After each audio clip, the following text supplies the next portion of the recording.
हाँ, ओके किया हुआ है align. Okay okay, thank you.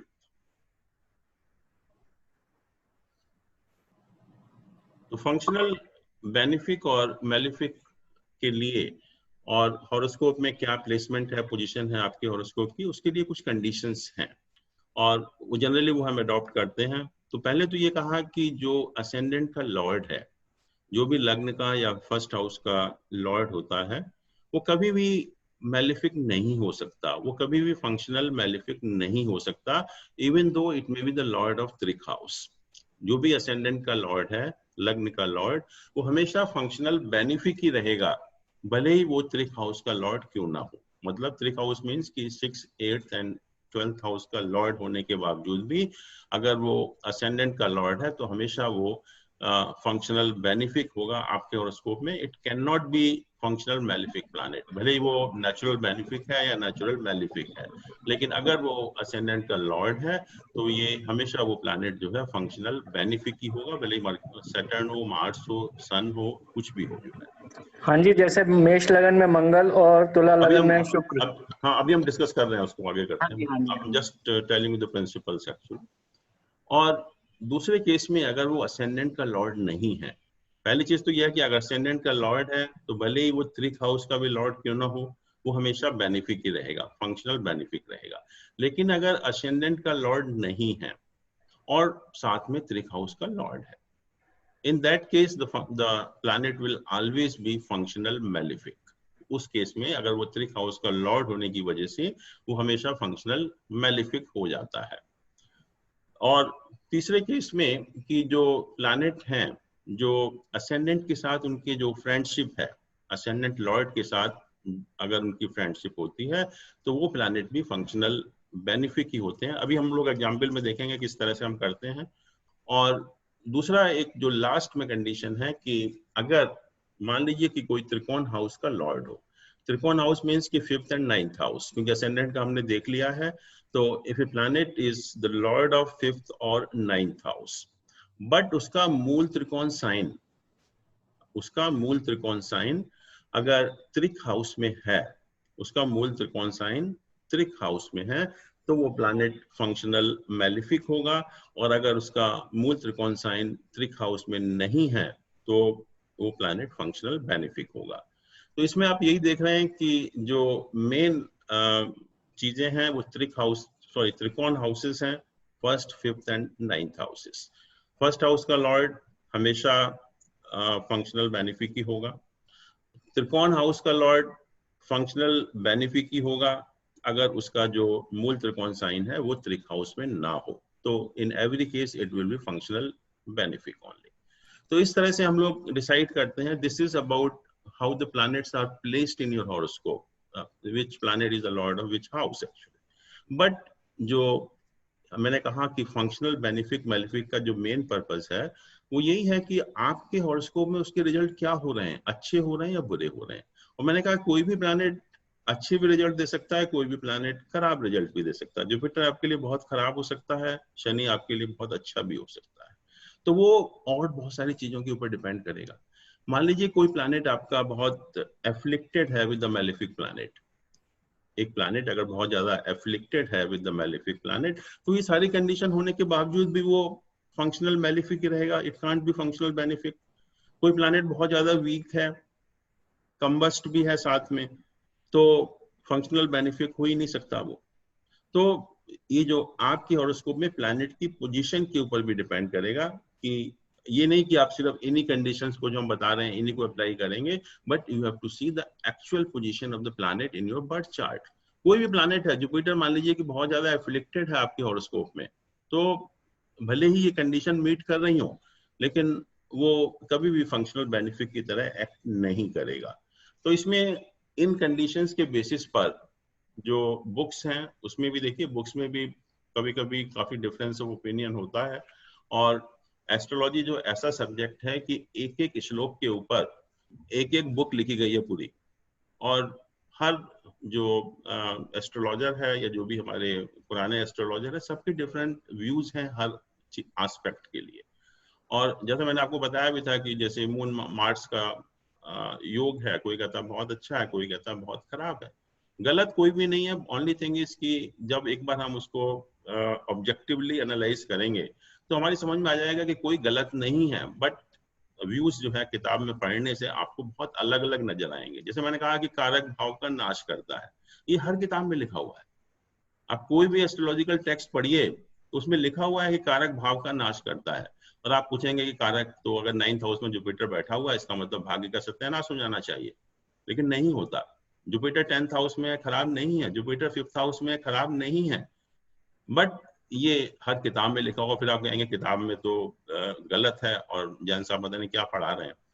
तो ये जब आपको एक्सपीरियंस होगा, बहुत सारी चीजें ऐसी होंगी कि वो जो बुक्स में लिखा हुआ है वो चीजें एकदम से अप्लाई नहीं होती हैं।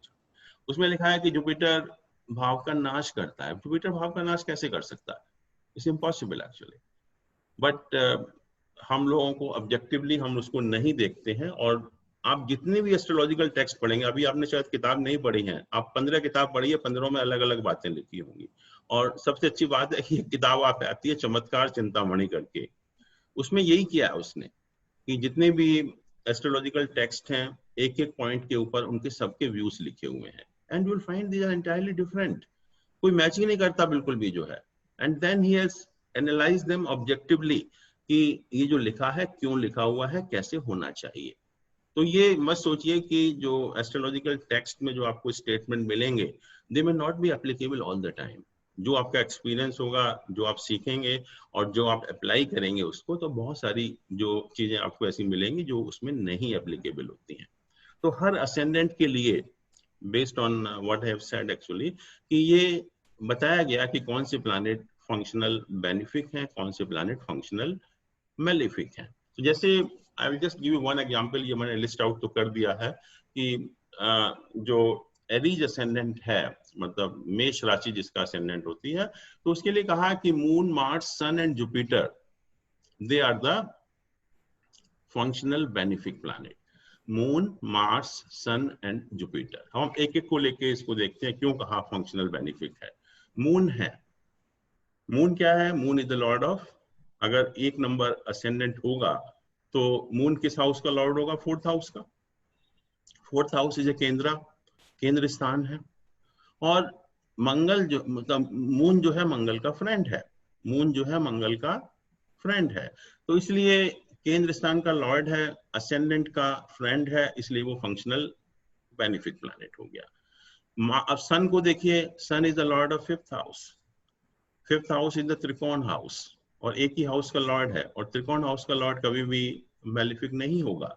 तो इसलिए कहा कि सन भी जो है वो बेनिफिक प्लैनेट है, फंक्शनल बेनिफिक प्लैनेट है for the Aries ascendant. Mars की बात करें हम, तो Mars becomes the lord of ascendant, and Lord of ascendant can never be A malefic planet, functional malefic planet. तो इसीलिए इसको कहा कि जो मंगल है वो फंक्शनल बेनिफिक है। अब जुपिटर की बात करें तो जुपिटर किस किस हाउस का लॉर्ड हुआ? 9th हाउस और 12th हाउस का। जुपिटर जो लॉर्ड हुआ 9th हाउस का और 12th हाउस का। और जुपिटर का मूल त्रिकोण साइन क्या है? सेजिटेरियस है, 9 नंबर साइन है। तो मैंने कहा था कि अगर त्रिक हाउस का लॉर्ड है लेकिन मूल त्रिकोण साइन उसका त्रिक हाउस में नहीं पड़ता है, then that planet becomes functional benefic planet। तो यहाँ पर जुपिटर 9th हाउस का लॉर्ड है, त्रिकोण हाउस का लॉर्ड है, और उसी में उसका मूल त्रिकोण साइन है। तो इसलिए त्रिक हाउस के लॉर्ड होने के बावजूद भी, 12th हाउस का लॉर्ड होने के बावजूद भी, ये बिकम फंक्शनल बेनिफिक प्लैनेट। अब इसको देखिए, जो फंक्शनल मेलिफिक कहे, फंक्शनल मेलिफिक कहा मरकरी को। क्यों कहा मरकरी को? Mercury is the lord of 3rd and the 6th house, और दोनों को ही कुछ लोग त्रिक स्थान बोलते हैं।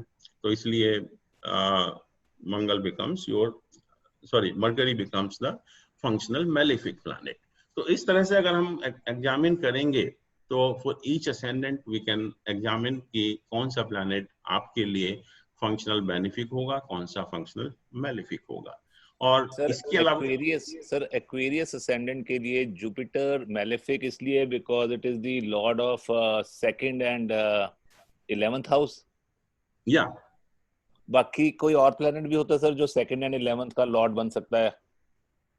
देखिए सेकंड और 11th हाउस बेसिकली दोनों न्यूट्रल स्थान है हमारे, दोनों जो है न्यूट्रल स्थान है। बट यहाँ पर जो एक्वेरियस है सैटर्न उसका फ्रेंड नहीं है। अगर फ्रेंड होता तो बेनिफिक हो जाता, बट क्योंकि असेंडेंट का फ्रेंड नहीं है इसलिए मेलिफिक हुआ यहाँ पर जो है। तो ये एक लिस्ट है और इस लिस्ट में भी if you see the different books there may be some variation, एक दो केसेस में वेरिएशन हो सकता है क्योंकि सबकी राय अपनी अलग अलग होती है।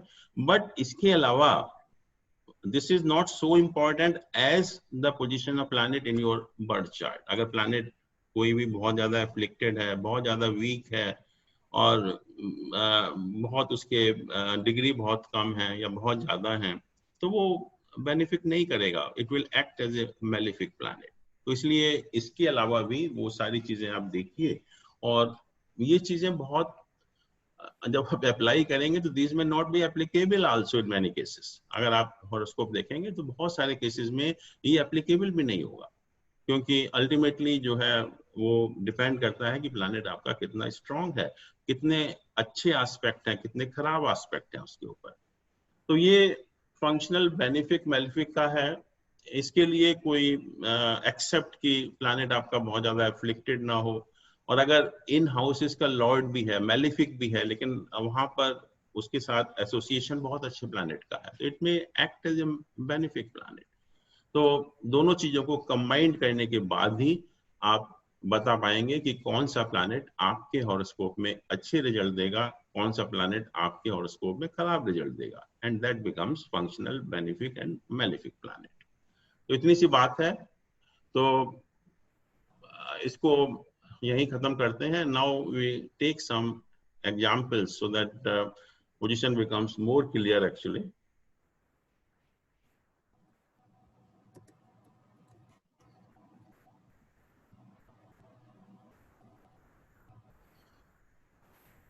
आप देख पा रहे हैं horoscope, this is the lagna chart. यहां पर आप देख पा रहे हैं लग्न चार्ट को। I hope you are able to see. ठीक है, तो इसमें जो लग्न चार्ट आप देख रहे हैं तो इसमें आपको ये बताना है कि इसमें क्या प्लस पॉइंट है, क्या माइनस पॉइंट है इस हॉरोस्कोप के। अभी हम इंडिविजुअल हाउस की बात नहीं करेंगे, लेट्स सी कि what are the positive and the negative point in this horoscope. तो कोई भी आप अपना अनम्यूट कर लीजिए ऑडियो वीडियो दोनों, and you can tell me कि क्या इसमें अच्छाई है क्या खराबी है। And you have to see this thing also, ये जो प्लैनेट की पोजीशन दी हुई है, कौन रेट्रोग्रेड है, कौन कम्बस्ट है, क्या डिग्री है, that also, and then this position also. अब बताइए, एक एक करके आप बता सकते हैं कि इस हॉरोस्कोप में क्या अच्छाई है क्या खराबी है। In place of telling about the individual houses, first let us see कि क्या इसके positive points हैं और क्या इसके negative points। इसमें सैटर्न नीच का है। सैटर्न नीच का है? कहाँ नीच का है? Saturn is in sign number 2। एक में आ रहा है इसमें, तो नेटल चार्ट में 2 नंबर में है। ये लग्न चार्ट ये वाला है, ये वाला पहला जो है ये वाला, this is the lagna chart. अच्छा, ये फर्स्ट पे इसमें शो हो रहा है ना, फर्स्ट में ये मैं इसको नहीं, उसी को वही ठीक है। This is the lagna chart, this one. तो Saturn is in sign number 2, not in sign number 1, तो नीच का नहीं है। सर जुपिटर उच्च का है। गज केसरी योग है। हाँ, वंडरफुल। देखिए इसमें हम अभी इंडिविजुअल हाउसेस को एग्जामिन नहीं कर रहे हैं। Let us first assess the exact strength of the weakness, जिसको हम स्वॉट एनालिसिस कहते हैं, ऑफ द हॉरोस्कोप। तो पहली चीज आपने कहा कि जुपिटर जो है वो उच्च का है, और यहाँ देखिए जुपिटर 21 डिग्री का है। It's very powerful also, it's not weak planet, ठीक ठीक है मतलब। और इसके साथ मून भी है, और जब मून और जुपिटर आपस में केंद्र में होते हैं तो गज केसरी योग बनता है। एंड गज केसरी योग is directly concern with the prosperity in the life में प्रोस्पेरिटी से उसका रिलेशन है। Very good. और बताइए। अनिल जी, आपकी आवाज बहुत कट के आ रही है, पता नहीं, आई डोंट नो, मेरे को ही आ रही है, सबको आ रही है। बाकी को आ रही है? ठीक ठीक आ रही है। हाँ जी, ठीक आ रही है sir. May be problem in your. हाँ, अब बताइए और बताइए। ये लगन क्या है सर, जरा एक दो चीज बताएंगे तो, लगन क्या है? लगन है जेमिनी साइन, 3 नंबर राशि। अच्छा अच्छा। मरकरी बुध जो है वो लगन को देख रहा है, पर रेट्रोग्रेड ऐसा होता मरकरी जो है वो लग्न को देख रहा है, जो कि उसका अपना साइन है। है, अपना साइन है। मरकरी जो है लग्न को देख रहा है, जो अपना उसका अपना साइन है। ये और मैंने विदिन कहा था कि कोई भी प्लैनेट, रेट्रो भी है ना ये। हाँ, कोई भी प्लैनेट जब अपने साइन को देखता है तो दैट हाउस के लिए वो राजयोग कारक बन जाता है। तो मरकरी क्योंकि फर्स्ट हाउस को देख रहा है और वो उसका अपना साइन है। सर इसमें तीनों हमारे जो हाउस है 6, 8 और 12, इनमें सब में मैलिफिक वाले चले गए, जो प्लैनेट्स हैं, केतु, मार्स, सन और सैटर्न। तो ये हाँ। भी एक अच्छा इंडिकेशन है कि वो मैलिफिक की जगह जाकर के बैठ गए। नहीं, वीनस भी है यहाँ पर, ऐसा नहीं है कि सब मैलिफिक ही हैं। हाँ वीनस, हाँ वो सर वो अभी और दिखा। सन है, सन को 8th हाउस में बैठने का दोष नहीं लगता है। अच्छा, और इन सबको देखिए मैलेफिक हो जुपिटर, जाएगा ना, लेकिन सर फिर वो सन वीनस तो मैलेफिक हो जाएगा, दोनों मैलेफिक के साथ बैठा हुआ है वो। अभी आते हैं एक एक करके। तो ये जो कह रहे थे ना कि सारे मैलिफिक प्लैनेट बैठे हुए हैं 6, 8, 12 में, ऐसा नहीं है। सर इसका योग कारक मरकरी खुद ही है? कैसे? केंद्र और अदरवाइज योग कारक कौन सा बन रहा है? मरकरी कभी योग कारक नहीं हो सकता, क्योंकि वो it can not B Lord of केंद्र एंड त्रिकोण बोथ। इस लगन में योग कारक तो वीनस बनेगा। नहीं, वीनस तो नहीं बन रहा। वीनस केंद्र और त्रिकोण तो नहीं है। योग कारक कोई भी प्लैनेट नहीं है इसमें। सर सन मून में से? हाँ जी। क्यों Venus sir? Venus is the lord of house 1 and house 4। नहीं, तो हाउस 1 यू 1 का नहीं है, Venus is the lord of 5th no house. Sir, Mercury I am talking about Mercury. Mercury जो है वो नहीं होता, क्योंकि केंद्र और त्रिकोण का लॉर्ड नहीं हो सकता वो। तो मरकरी को जनरली हम योग कारक नहीं कहते। सर जैसे आपने कहा ना, त्रिकोण, ये त्रिकोण का स्वामी हो और उसकी मूल त्रिकोण राशि त्रिकोण में, मतलब 6, 8, 12 में ना हो, तो जी। यहाँ पे वीनस त्रिकोण का स्वामी भी है और 6, 8, 8 पोजीशन जरूर में, क्योंकि मैं देख नहीं पा रहा ना कि कहाँ बैठा है, पर योग कारक तो कहलाएगा। बैठा है, अब कहाँ बैठा है वो मैं नहीं देख पा रहा। खैर नहीं, वो 6th हाउस में है और इट्स नॉट योग कारक, उसको छोड़ दीजिए, योग कारक नहीं है। देयर इज नो प्लैनेट योग कारक इन this case. Saturn Rahu aspect कर रहे हैं बुध और वीनस को। तो इससे ये वैसे 6th हाउस में है, तो मार्स जो मैलिफिक होते हैं 6, 8, 12 में, इनका ये फंक्शनल बेनिफिट हो जाते हैं। नहीं, ऐसा नहीं है कुछ भी। सर मून भी स्वराशि में बैठा है। हाँ, वंडरफुल। दिस देखिए, मून एंड जुपिटर, मून अपनी राशि में है और जुपिटर उच्च की राशि में है। तो इट्स वेरी वेरी पावरफुल, हम कहेंगे बुध आदित्य, सॉरी गज केसरी योग, क्योंकि दोनों जो है, मून अपनी राशि का है और जुपिटर जो है वो उच्च का है। तो it makes a very powerful Gaj Kesari Yog. But sir what about sun? Sun तो यहाँ पर 8th हाउस में जाकर के वो बताया था ना आपने कि पाताल का गहरा गड्ढा टाइप से है वो। नहीं, मैंने कहा था कि सन और मून को, सन और मून को, ये 2 प्लैनेट ऐसे हैं जिनको 8वें घर में बैठने का दोष नहीं लगता है। Okay okay fine. तो ये अपना इफेक्ट देगा जब ये इसकी दशा चलेगी, तो ये हाँ, अगर अच्छा है, मतलब इरेस्पेक्टिव कि आप उसको भूल जाइए कि 8वें घर में, 8वें घर का कोई इसके ऊपर इफेक्ट नहीं आएगा। ओके। अच्छा, योग अच्छा हो जाएगा ना सर। योग कारक से आपका अभिप्राय शायद फिर यही है कि कोई ग्रह केंद्र और त्रिकोण दोनों का स्वामी हो। जी जी। अच्छा अच्छा, पर यहाँ शुक्र जैसे 5th लॉर्ड है, उस हिसाब से तो अच्छा तो है ही। आपने ये भी कहा कि मूल त्रिकोण राशि 6ठे, 8वें, 12वें में नहीं आनी चाहिए, तो मूल त्रिकोण राशि भी 6ठे में, 8वें, 12वें में तो खैर नहीं आई, क्योंकि तुला राशि मूल त्रिकोण होगी ना इसकी, वीनस की। हाँ, तो ये फंक्शनल बेनिफिक हुआ आपके हिसाब से? हाँ जी हाँ जी, ठीक है। और सर इस चीज को क्या बोलेंगे कि मून के दोनों तरफ, मींस फर्स्ट में और थर्ड में कोई भी प्लैनेट नहीं है, तो इसको क्या केमद्रुम योग लगेगा यहाँ पर? नहीं, क्यों नहीं है, जुपिटर है ना एक तरफ। जुपिटर उसके साथ में है बिकॉज़। हाँ हाँ हाँ हाँ। अकेला नहीं है क्योंकि अकेला होता तो हाँ, अकेला अगर हाँ, जुपिटर हाँ। नहीं होता साथ में तब हम हाँ। कहते हैं कि केमद्रुम योग है, the moon will not act. But यहाँ मून के साथ तो जुपिटर है, it's a wonderful place actually. दोनों ही बहुत अच्छे हैं, बहुत अच्छा गज केसरी योग बन रहा है इसमें। क्योंकि यहाँ बृहस्पति एक तो उच्च का हो गया, मून अपने साइन का हाँ, हो मून गया। अपने साइन का है, इससे हाँ अच्छा जी, क्या हाँ जी। बनेगा। और इसको हम मारक ग्रह भी नहीं बोलेंगे कि अगर ये 2 में है तो मारक, जो हम बोलते हैं कि 2 और 12 का मारक ग्रह वाला हाँ चीज। बिल्कुल, मारक तो है ही 2 है। और 7 2 और 7 हाँ, they will act as a maraka planet, इसमें कोई मारक डाउट ग्रह। नहीं। 7.5 सती भी है इसमें क्या? है जी? 7.5 सती भी आएगी क्या इसमें? नहीं नहीं, देखिए आजकल जो 7.5 जो शनि है वो 10 नंबर राशि में चल रहा है। शनि जो है आजकल कैप्रिकॉर्न साइन में चल रहा है, और 7.5 होती है जब आपका जो नेटल मून है, मतलब चंद्रमा जब आपके जो ये जो कुंडली है, तो उससे जब 12वें घर में आता है, मतलब एक घर पहले आता है, तब शनि जब एक घर पहले आता है तो 7.5 शुरू होती है। तो 2.5 साल वहां रहता है, फिर 2.5 साल चंद्रमा के ऊपर आएगा बिल्कुल, तब और ज्यादा स्ट्रॉन्ग 7.5 होगी।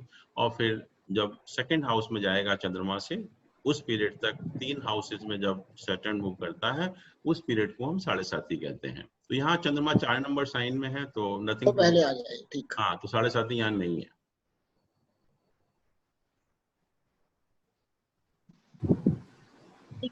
तो नहीं चल रही है तो कैसे पता चलेगा कितना पावरफुल है कौन सा प्लैनेट? कैसे? इनमें डिग्रीज नहीं पता चल रही है जुपिटर की कितनी की। अच्छा, ये लिखा जो हुआ लिखा ना, हुआ है डिग्रीज है। डिग्री ये अच्छा, लिखा हुआ है। Okay okay. मरकरी 20 है, जुपिटर 21 है, वीनस 17 है, सैटर्न 29 है, इसे लिखा हुआ है यहाँ पर। लगन 1 डिग्री काफी वीक हो गया है। हाँ, लगन 1 डिग्री का है, सन 4 डिग्री का है, मून 3 डिग्री का है, मार्स 6 डिग्री का है। तो जनता इसमें बहुत सारे घर चेंज कर लेंगे प्लैनेट अपने, यदि हम लोग, यदि हम सेंटर एसेंडेंट जब जाएगा सेंटर में, एसेंडेंट का कितना एंगल है? ये एसेंडेंट का एंगल नहीं दिया इसने, क्या चीज? एसेंडेंट का एंगल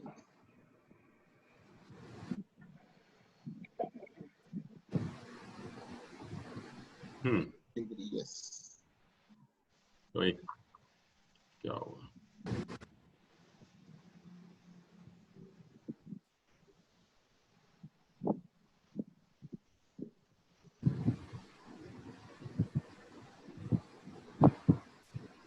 सर जैसे यहाँ पर ये भाव चलित है यहाँ पर, ये जो देख रहे हैं नीचे, तो इसमें आप देख रहे हैं कि कुछ प्लैनेट हाउसेस चेंज कर रहे हैं। सैटर्न जो है वो लग्न में आ जाता है, वीनस आपका 7th हाउस में आ जाता है, और मरकरी जो है वो 8th हाउस में चला जाता है। ये हाउसेस का है, जब हम हाउसेस में देखेंगे कौन सा प्लैनेट किस हाउस में, उसके लिए। बट नॉर्मली आप इसी को कंसिडर करिए अभी for the time being. Okay. Sir यहाँ ये सैटर्न की इस पर 3rd एस्पेक्ट है, तो ये इसको क्या इफेक्ट दे रहा है, इस तरह से कैसे बताएंगे सर हम? वो अभी हम एग्जामिन करते हैं, बट इसके जो पहले let us see the strength and the weaknesses of this horoscope. Janata moon और जुपिटर अलग अलग हाउस में पहुंच गए, इससे जो है गज केसरी योग चला नहीं जाएगा? नहीं, देखिए योग हम जितने भी देखते हैं वो लग्न चार्ट से ही देखते हैं, भाव चलित से कोई मतलब नहीं है। एस्पेक्ट है, योग है। 3 प्लैनेट्स हैं। हाँ जी, 6th हाउस में 3 प्लैनेट्स हैं। 3 प्लैनेट्स जहाँ एक साथ आ जाएं तो जो बेनिफिक प्लैनेट है वो भी मेलेफिक हो जाता है ना। वीनस के साथ में दोनों प्लैनेट्स जो बैठे हुए हैं वो मेलेफिक प्लैनेट्स हैं। केतु बैठा हुआ है एक तो, और दूसरा बैठा हुआ है, और मार्स के घर में बैठा हुआ है। जुपिटर की दृष्टि है, पर जुपिटर की दृष्टि है और शनि भी देख रहा है, तो शनि की वजह से वीनस जो है काफी अफ्लिक्टेड हो गया, क्योंकि सैटर्न मार्स एंड केतु के साथ। बट एक सिर्फ पॉजिटिव पॉइंट यही है कि जुपिटर का भी एस्पेक्ट है। पर जुपिटर कितनी डिग्री का है? 21 डिग्री तो बहुत पावरफुल नहीं है, ओके है। नहीं, 21 जुपिटर 21 का है और वीनस 17 का है, तो दृष्टि अच्छी है इसकी 21 और 17 में। हाँ, 21 is quite good actually. Sir इसमें मार्स वीनस इकट्ठे हैं, मार्स वीनस का आपने बताया था, बट वो योग भी का नाम भी होता है कुछ मार्स और वीनस के योग का? नाम ऐसा नहीं है, but it's not considered good in the otherwise from marriage point of view, nothing else. No. अच्छा सर, जैसे यहाँ जुपिटर 21 डिग्री का है तो नवांश में ये मकर का हो जाएगा, नवांश में तो जाके कमजोर का हो गया, तो क्या इसकी दृष्टि में कमजोरी आएगी?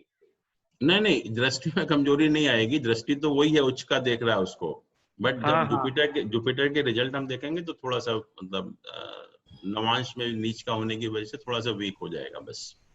हाँ जी, अच्छा अच्छा।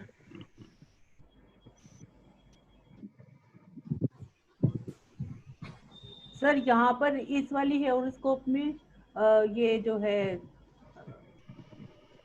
दिस इज वीनस ना, वीनस काफी वीक हो गया, वीनस काफी ज्यादा वीक हो गया, क्योंकि वो बैठा भी मैलेफिक के साथ है और उसको मैलेफिक ही देख रहे हैं। हाँ, बट मैंने कहा जुपिटर भी देख रहा है, तो एक थोड़ा सा एक जैसे कहते हैं ना रे ऑफ होप। हाँ, लेकिन वैसे उसको जैसे उसको प्रेस करने वाले तो 4 मैलेफिक हो गए और उसको सेव करने वाला केवल एक है, वो भी धूल। हाँ, एक ही काफी होता है वो। अच्छा जी। Jupiter is I think equivalent to everyone. वैसे तो प्लैनेट में भी कहते हैं ना कि Jupiter is the entire solar system, इतना बड़ा है कि सारे सोलर सिस्टम के मिला लो और जुपिटर को अलग कर दो तो वो बराबर है। अच्छा, तो सैटर्न भी तो तीसरी दृष्टि से देख रहा है मून और जुपिटर। हाँ जी, सैटर्न भी तो तीसरी दृष्टि से देख रहा है, थर्ड एस्पेक्ट। हाँ, तो सैटर्न का aspect is not bad on the Jupiter. ये 8 लिखा हुआ है इधर, इसका मतलब है 8th हाउस हुआ। 8th हाउस मतलब स्कॉर्पियन का रूलिंग लॉर्ड है मार्स, तो वो मार्स अपने ही राशि है। 8th हाउस तो ये है ना, नहीं 6th हाउस में 8 नंबर लिखा हुआ है ना। हाँ, मार्स अपने साइन में है, अपनी राशि साइन का रूलिंग साइन लॉर्ड वो हो गया ना मार्स, कर अपने साइन में है मार्स। मार्स पावरफुल हो गया। या पर मार्स और वीनस चलते नहीं आपस में। Mars Venus is a wonderful combination, खराब क्यों है? और कोई anybody else who can say something about this horoscope? Sir बाकी तो ये है कि सन एनिमी के घर में बैठा है, शनि के घर में बैठा है। सो बेसिकली देन ये देख सकते हैं कि कौन कौन सा प्लेनेट फ्रेंड और उसमें एनिमी के घर में है। ये वो तो बाद में आएंगे, पहले जो मेन चीजें हैं वो हमें पता होना चाहिए। सर इनका 10th हाउस बिल्कुल खाली है। खाली है तो क्या हो गया, वो तो जो जुपिटर बहुत स्ट्रांग है, इसी से वंडरफुल राजयोग। जुपिटर जब 10th हाउस का लॉर्ड 2nd हाउस में होता है तो सिंहासन योग मैंने कहा था, इट्स अ वेरी पावरफुल योग एक्चुअली फ्रॉम। वो देख भी रहा है, बृहस्पति देख भी रहा है अपने घर को देख भी रहा है। हाँ जी, हाँ। लेकिन यहाँ सर जैसे 6 प्लेनेट हो गए, 6, 8, 12 में, तो 6, 8, 12 घर काफी एक्साइटेड हो गए। एक्साइटेड हो गए मतलब 6, 8, 12 जो त्रिक हाउस कहलाते हैं, तो वो कुंडली के लिए तो काफी मतलब एक तरह से अच्छा नहीं रहा ना, कमजोर कर रहे हैं कुंडली को। और वीनस जो 5th लॉर्ड है वो भी बहुत लपेटे में आ गया राहु और शनि की और मंगल और केतु के बीच में, तो वो भी बहुत कमजोर हो गया। 5th हाउस का जो रिजल्ट मिलना चाहिए वो भी बहुत कमजोर हो गया। 5th हाउस रिलेटेड जो भी रिजल्ट होंगे वो बहुत काफी वीक हो जाएंगे। अच्छा। और हेल्थ के लिए सन का 6, 8, 12 में बैठना हेल्थ वाइज अच्छा नहीं माना जाता सर। नरेश जी पहले कुछ अच्छे पॉइंट भी बता दीजिए। अच्छे पॉइंट बताएं तो सर, अच्छे पॉइंट ढूंढता हूँ सर। अच्छे पॉइंट्स ये हैं कि सबकी निगाह खराब पॉइंट के ऊपर ही क्यों जाती है पहले से। अच्छे पॉइंट बताता हूँ सर। एक तो 10th लॉर्ड 2nd हाउस में अपने घर को देख रहा है, तो 10वें घर के लिए बहुत अच्छा है। हाँ। और बृहस्पति का उच्च का होना, ये भी गज केसरी योग होना, ये भी बहुत अच्छी बात है इस कुंडली के लिए। लाइफ के सारे कंफर्ट्स होंगे इसका। हाँ बिल्कुल। और ये लगन को लग्नेश देख रहा है, ये भी बहुत अच्छी बात है सर। और दूसरा विपरीत राजयोग भी बनता है, यहाँ शुक्र बना रहा है, तो ये भी एक विपरीत परिस्थितियों में आदमी निकल के आता है। जैसे भगवान राम ने विपरीत जीवन जिया और वो निकल के आए विपरीत परिस्थितियों से, तो यहाँ शुक्र जो है विपरीत राजयोग भी बना रहा है, तो ये भी एक अच्छी चीज है। क्योंकि 12th लॉर्ड 6th हाउस में है और काफी कमजोर भी है। लाइफ में सारे कंफर्ट्स मिलेंगे, पर मंगल और वीनस जो एक साथ बैठे हैं वो दूसरी तरफ इनको लेकर जाएगी। सर अगर इन नरेश जी वाली विपरीत राजयोग की डेफिनेशन ली जाए, आई नो आप एग्री नहीं करते, उस हिसाब से तो 8th हाउस का लॉर्ड भी 12th में बैठा है। हाँ, ये भी एक विपरीत राजयोग वाली स्थिति हुई।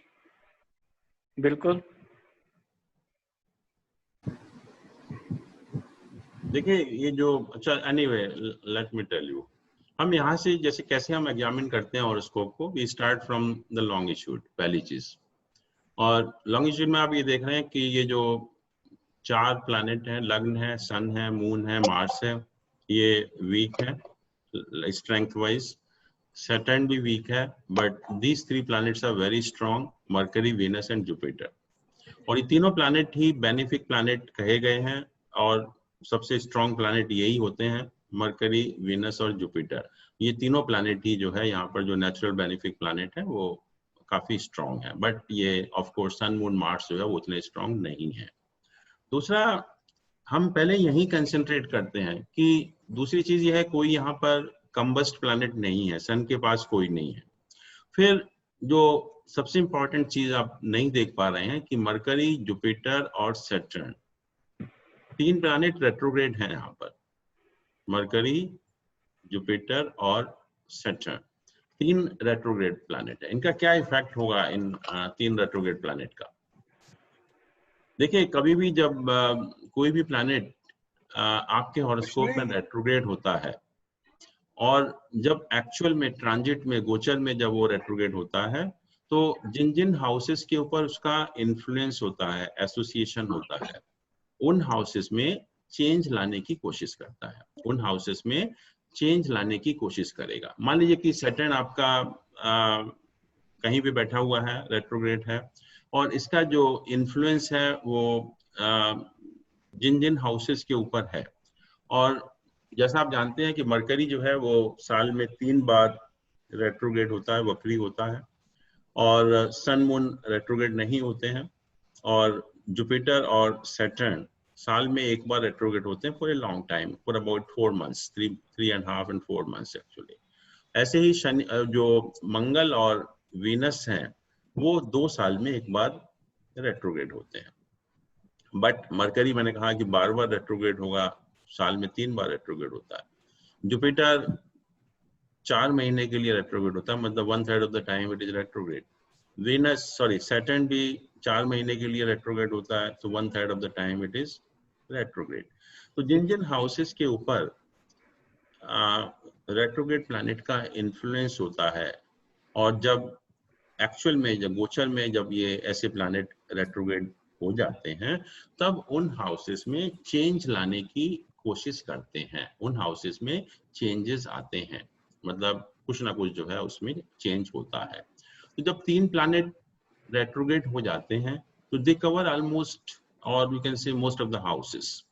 और बार बार, जैसे पर्टिकुलरली तीनों प्लैनेट का, मरकरी, जुपिटर, सैटर्न का, बहुत साल में जो है आप समझ लीजिए कि 1/3, 1/4, more than 1/3 of the time they are retrograde actually. तो बार बार उन हाउसेस में चेंज लाने की कोशिश करेंगे।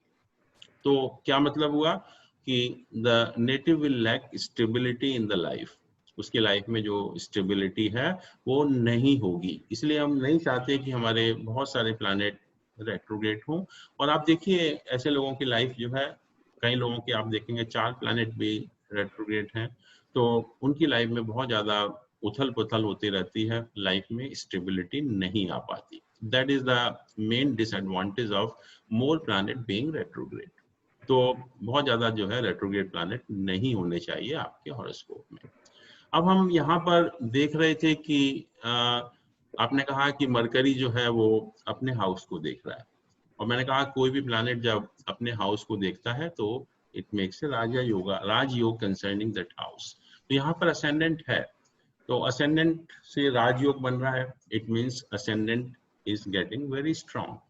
और वही हमें चाहिए कि आपका असेंडेंट जो है वो स्ट्रॉन्ग होना चाहिए। दूसरा, जुपिटर अपने हाउस को देख रहा है, that too 10th house, it's a very very important house. पहली चीज तो यह है कि 10th हाउस का लॉर्ड अपने से 5th पोजीशन में चला गया, तो naturally you are very very creative as far as profession is concern. तो ये 5th हाउस में जाने से एक बहुत अच्छा योग बनता है, जिसको हम सिंहासन योग कहते हैं प्रोफेशन की पॉइंट ऑफ व्यू से। तो एक तो सिंहासन योग बन गया, और दूसरा जुपिटर उसको देख भी रहा है, अपने साइन को, 10th हाउस को। जुपिटर जो है अपने साइन को देख भी रहा है, तो और राजयोग बन गया। तो आप कहेंगे professionally this native is get a very high status. और इसके अलावा देखिए वीनस भी अपने साइन को देख रहा है, जो 12th हाउस है वीनस का सेकंड नंबर साइन, वीनस भी देख रहा है उसको, वीनस भी जो है उसको देख रहा है 12th हाउस को, जो उसका अपना साइन है। और वीनस ही नहीं, आपने फिर किसी ने नहीं कहा, सैटर्न भी देख रहा है 9th हाउस को। सैटर्न जो है यहाँ से बैठकर 9th हाउस को देख रहा है, जो उसका अपना साइन है। हाँ बिल्कुल सही सर। तो किसी ने नहीं कहा कि एक दो को छोड़ दिया। You have to see in totality चार प्लैनेट अपने अपने साइन को देख रहे हैं।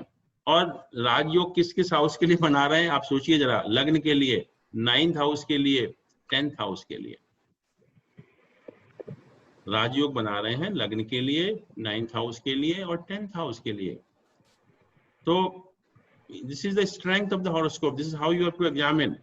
कि देखने में लग रहा है कि बड़ा खराब सा है, लेकिन जब एक्चुअल में आप देखते हैं, एक्चुअल में जब एनालाइज करते हैं, तो you find so many things actually. तो ये जो हम राजयोग की बात कर रहे हैं, राजयोग किस किस हाउस से है? लगन का, 9th हाउस का, 10th हाउस का और 12th हाउस का मोक्ष का स्थान है, that is also good actually. तो ये 4 प्लैनेट जो है ये राजयोग कारक बन जाते हैं इस हॉरोस्कोप के लिए, पहली चीज। दूसरा, जो मैंने बताया था कि एक धर्म कर्माधिपति योग होता है, and that is the yoga of the highest order as far as profession is concern. इससे बड़ा कोई योग नहीं होता। और यहाँ पर 9th और 10th हाउस के लॉर्ड का एसोसिएशन है। कैसे है कि जो दृष्टि है उसकी, हाँ जी दृष्टि है, शनि की दृष्टि। 10th हाउस का जो लॉर्ड है जुपिटर, उसको शनि म्यूचुअल नहीं है सर, शनि जुपिटर को देख रहा है लेकिन जुपिटर शनि को नहीं देख रहा। हाँ नहीं देख रहा, बट एक दूसरे से एसोसिएटेड तो है ही है, वो एक दूसरे से एसोसिएटेड हैं। और वैसे भी जो 10th हाउस का लॉर्ड 10th हाउस को देख रहा है, 9th का 9th को देख रहा है, वो भी एक बहुत ही स्ट्रॉन्ग पोजीशन है। बट समहाउ जो बन रहा है धर्म कर्माधिपति योग, वो बन रहा है यहाँ पर। ऐसा नहीं है कि नहीं बन रहा, but may not be of that magnitude, but it is there actually. तो पहली चीज तो ये कि 4 राजयोग हो गए इस तरह से जो है, और राजयोग भी बहुत अच्छे अच्छे हाउसेस के साथ हुए, 9th हाउस, 10th हाउस। तो that is the strength of the horoscope. अब जहाँ वीकनेस, अच्छा एक चीज और भी है जो आप बात कर रहे थे बार बार विपरीत राजयोग की। तो जैसे आपने कहा कि यहाँ जितने भी जो त्रिक हाउसेस हैं, उनके लॉर्ड आपस में इधर उधर बैठे हुए हैं। ये this is really a wonderful position of this horoscope, जो आपको कहीं मिलेगा नहीं, कि तीनों त्रिक हाउस किसके लॉर्ड आपस में ही इधर उधर हैं। मतलब जैसे कि आपने देखा कि ये जो 12th हाउस का लॉर्ड है 6th में चला गया, 6th का 6 में चला गया, और इसका कहाँ गया 10 का, 8 लॉर्ड 12th में है सर। हाँ जी। हाँ, तो ये अगर आप बुक पढ़ेंगे एस्ट्रोलॉजिकल टेक्स्ट, तो जैसे कि अगर तीनों त्रिक हाउस के लॉर्ड त्रिक हाउस में ही बैठे हों, there can not be a better vipreet rajyoga then this. जो टेक्स्ट है एस्ट्रोलॉजी की, वो कहते हैं क्योंकि एक दूसरे के एक दूसरे के हाउस में बैठने से किसी दूसरे को डैमेज नहीं कर रहे। पहली चीज तो ये है, किसी भी अच्छे हाउस को डैमेज नहीं कर रहे। दूसरा ये है कि त्रिक हाउस में बैठने से उन जो त्रिक हाउसेस के जो नेगेटिव सिग्निफिकेशंस होते हैं उनको डैमेज कर देते हैं, उनको समाप्त कर देते हैं। तो सुनो, it becomes a real wonderful position actually, कि तीनों त्रिक हाउस के लॉर्ड त्रिक हाउस से ही कनेक्टेड है, इधर उधर नहीं गए हैं, पहली चीज। और दूसरा, जो एग्जैक्ट हम विपरीत राजयोग की बात करते हैं, जैसा मैं कहता भी हूँ आपको कि जब भी 6, 8, 12 हाउसेस के लॉर्ड्स, इनमें से किसी भी 2 हाउस के लॉर्ड आपस में मिलते हैं, तो यहाँ पर जो कौन कौन से लॉर्ड मिल रहे हैं आपस में?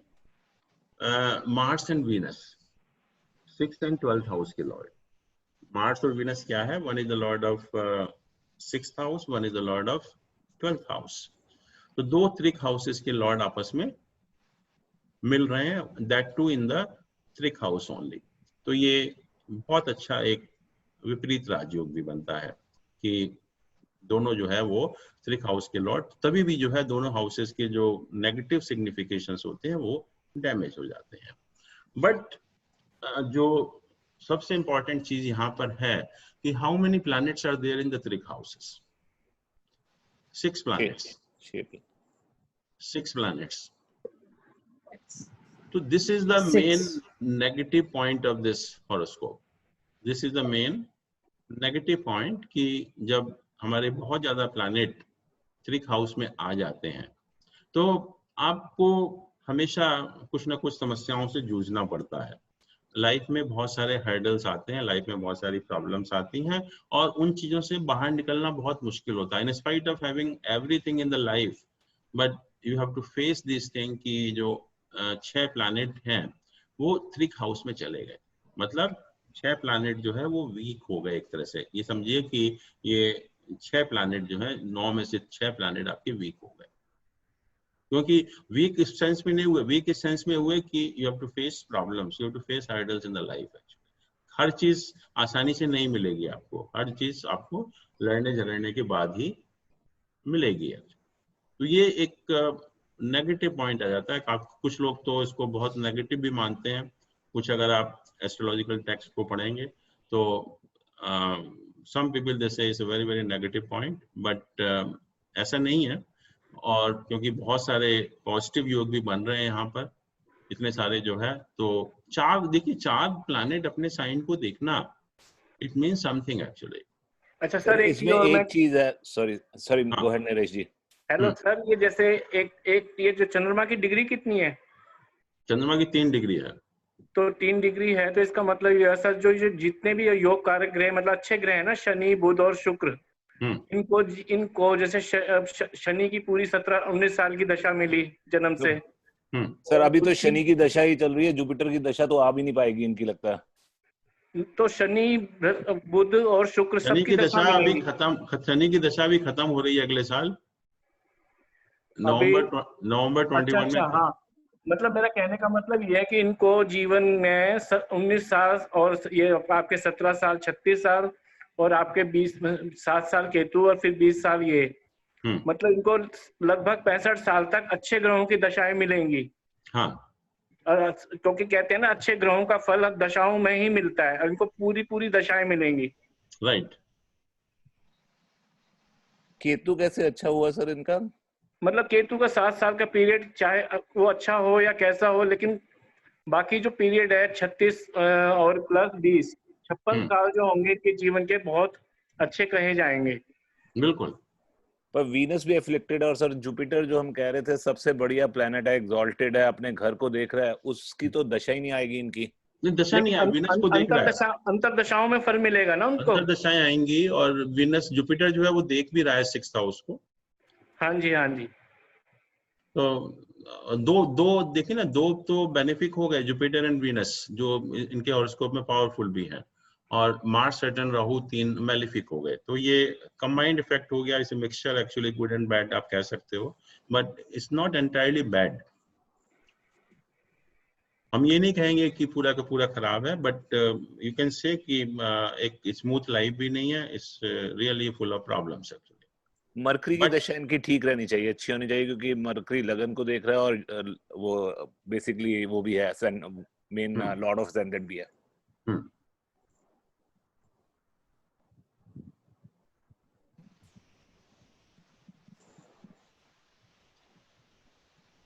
तो ये दशाएं अच्छी हैं, मतलब हमें देखने में, मेरा कहने का मतलब था कि ऐसा लग रहा था कि जैसे बहुत ही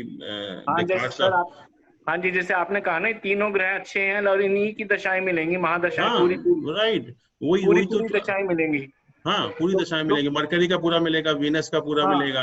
और केतु को मैंने इसलिए कहा कि केतु जैसे 6th हाउस में बैठ के उसको जुपिटर देख रहा है, तो उसके रिजल्ट इतने खराब नहीं मिलेंगे एक्चुअली में, केतु के दशा के रिजल्ट भी जो है।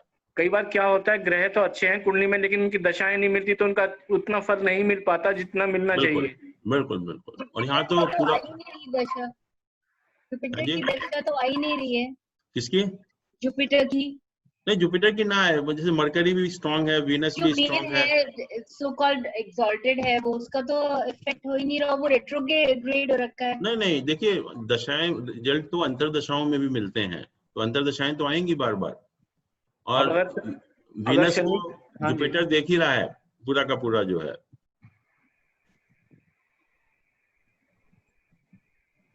कहते हैं ना, कारक ग्रह अगर मजबूत होता है तो वो पूरी जीवन अच्छा ही फल देगा। बिल्कुल, हाँ। तो इसलिए कई सारी चीजें हैं जो हम लोग जनरली इग्नोर कर जाते हैं, जैसे कि जो 4 ग्रह जो अपने अपने साइन को देख रहे हैं, अपने अपने हाउसेस को देख रहे हैं, तो they play very important role, जो कि नॉर्मली हम लोग मिस कर देंगे, और हम कहेंगे कि सारे के सारे 6, 8, 12 में बैठे हुए हैं और सारे अफ्लिक्टेड हैं, तो इसलिए उसके रिजल्ट बहुत खराब होंगे। तो ऐसा नहीं है जो आप सोचते हैं, मतलब इस तरह से। और आपको पूरा हर चीज एग्जामिन करनी है ध्यान से, और जब आप पूरा उसको ढंग से एक बार एग्जामिन करेंगे, then you find so many things actually कि जो पूरे हॉरोस्कोप को चेंज कर देती हैं। और वही यहाँ पर हो भी रहा है कि सारे के सारे प्लैनेट, जो 4 प्लैनेट हैं, वो अपने अपने साइन को देखने की वजह से पूरा एक हॉरोस्कोप का कम्प्लेक्शन चेंज हो रहा है। And particularly 9th and 10th houses, they become very powerful. उनके ऊपर तो कोई मैलेफिक इन्फ्लुएंस नहीं है। देखिए आपको लाइफ में क्या चाहिए, लग्न, 9th और 10th हाउस, यही तो चाहिए 3 इंपॉर्टेंट हाउस। 3 अगर हाउसेज आपके स्ट्रॉन्ग हैं तो फिर आपको किस चीज की कमी है? कोई कमी हो ही नहीं सकती फिर आप। अब यहाँ तो भाग्य का स्वामी भाग्य को देख रहा है, वो सबसे अच्छी बात। भाग्य का स्वामी देख रहा है, और कर्म का स्वामी भी देख रहा है, लग्न का स्वामी भी देख रहा है, शुक्र का स्वामी भी देख रहा है, सब तो देख रहे हैं।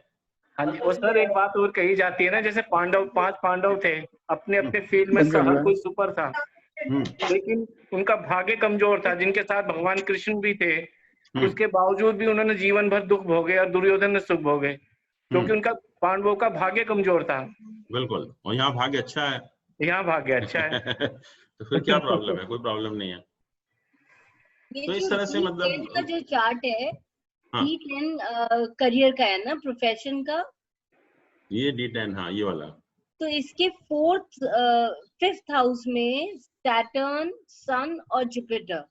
ये अभी आपको ये 10th हाउस हमने देखा नहीं, कैसे इसको देखा जाता है। तो it's very very very good D10 chart in this case. जब हम लोग पढ़ेंगे तो आपको देखेंगे कि ये बहुत ही अच्छा है D10 पॉइंट ऑफ व्यू से जो है।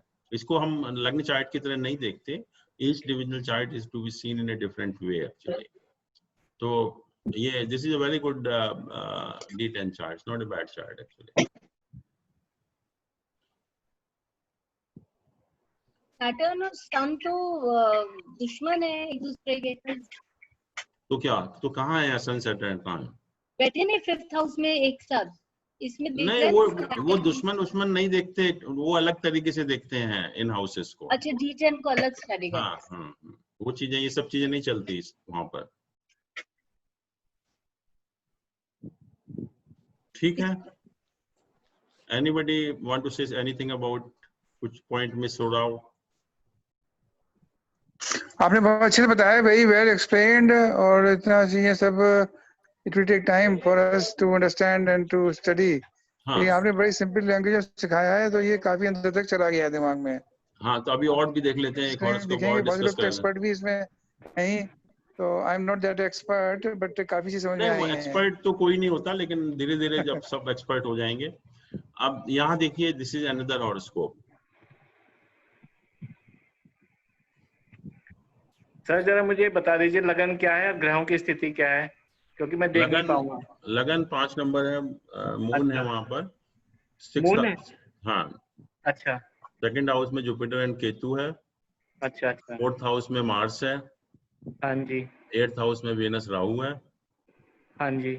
और 9th हाउस में सन सैटर्न है। 9th में सन और सैटर्न। अच्छा। और 10th में मरकरी है। हाँ जी। ये पोजीशन है। यहाँ एक तो लग्नेश जो है वो उच्च का हो गया, चतुर्थ लॉर्ड, चौथे घर का स्वामी वो भी अपनी राशि का हो गया, मंगल। अच्छा, 10th हाउस को यहाँ पे जुपिटर देख रहा है सर। अच्छा, मरकरी जो है सेकंड और 11th लॉर्ड जो कि वेल्थ का कारक है इस कुंडली के लिए, वो 10th हाउस में अच्छा बैठा है मजबूत होके। लेकिन बस यहाँ एक थोड़ी सी वीकनेस अगर दिख रही है तो सैटर्न नीच का है, लेकिन नीच भंग हो जाना चाहिए। हो रहा है, शनि का नीच भंग हो रहा है। हाँ, नीच भंग हो रहा है। हाँ जी। कैसे? सन के साथ सूर्य साथ में सर, एग्जॉल्टेड सूर्य बैठा है सर। सूर्य साथ में तो नीच भंग तो कर रहा है उसका। ठीक है। मार्स अपने घर में बैठा हुआ है। हाँ जी। वीनस मार्स अपने घर में बैठा हुआ है 4th हाउस में स्कॉर्पियो के साथ। हाँ, वो तो मैंने बताया ना, मंगल जो चौथे घर में अपनी राशि का योग का सबसे योग कारक ग्रह जो है वो बहुत अच्छी स्थिति में बैठा है चौथे घर में ही। हाँ। क्योंकि सिंह लगन में योग का मंगल जो है सबसे बेनिफिक ग्रह बन जाता है। ये कहा था हमने आपको कि कोई भी प्लैनेट, जब ये 5 प्लैनेट अपने राशि में हो और केंद्र में हो तो पंच महापुरुष योग बनाते हैं। हाँ जी, यहाँ रोचक योग बना रहा है ये। तो ये रोचक महापुरुष योग बन रहा है, तो it gives lot of confidence to the native. Native is very bold, very adventurous. Sir इसमें केंद्र तो नहीं बनेगा? भाग्य के लिए तो प्रॉब्लम है। सन एंड सैटर्न इसकी भाग्य स्थान में बैठा हुआ है, वो भी नहीं, लियो अपने ही घर में है सन। देखिए, पहली सबसे इम्पोर्टेंट चीज क्या है कि लग्न का लॉर्ड 9th हाउस में, और वो भी उच्च का। हाँ जी, मैंने यही बात कही थी सबसे पहले। तो this becomes a very strong position of the लग्न। और यहाँ पर सन और सैटर्न में डिस्टेंस काफी है। सन देखिए 13 डिग्री का है और सैटर्न जो है वो 6 डिग्री का है, तो एकदम पास पास नहीं है, सफिशिएंट डिस्टेंस इज देयर। और यहाँ पर most of the planets you see they are quite strong except this Mercury. All planets, most of the planets, they are quite strong actually. अच्छा सर, आपने एक और कहा था केंद्र तो नहीं बनेगा क्योंकि राहु से ज्यादा डिग्री है वीनस की। हाँ, नहीं, वो तो चंद्रमा से दूसरे घर में आ गया ना, ये आपका ये जुपिटर आ गया, तो केंद्र कहाँ बनेगा? जुपिटर है तो सही। सॉरी, नॉट केंद्रम, कालसर्प। सॉरी, कालसर्प आई वाज टॉकिंग अबाउट। नहीं, कालसर्प तो है ही नहीं ना, वो तो ये मंगल है यहाँ पर। हाँ सॉरी, मंगल बीच में आ रहा है, राइट। तो कालसर्प की तो बात ही नहीं है यहाँ पर। अच्छा, आपने सर जो पढ़ाया कि 10th लॉर्ड 8th हाउस में होता है तो बहुत काफी अच्छी पोजीशन देता है। यहाँ 10th लॉर्ड जो है उच्च का होके बैठा है। वीनस भी देखिए उच्च का है। वीनस जो है उच्च का है और जुपिटर उसको देख भी रहा है। हाँ जी, हाँ जी, बिल्कुल। और वीनस राहु में जैसे मैंने कहा डिस्टेंस बहुत है, 11 डिग्री का डिफरेंस है, तो पास पास भी नहीं है। हाँ जी, बिल्कुल। अगर कोई प्लैनेट अपने नीच राशि को देखता है उसका भी कोई इफेक्ट होता है? मतलब कैसे? जैसे वीनस अपने नीच नहीं, कोई नीच दृष्टि नहीं होती, कोई नीच दृष्टि कुछ नहीं होती। वीनस देख रहा है उसको बस। जुपिटर और ये वीनस जो है ये एक दूसरे को देख रहे हैं।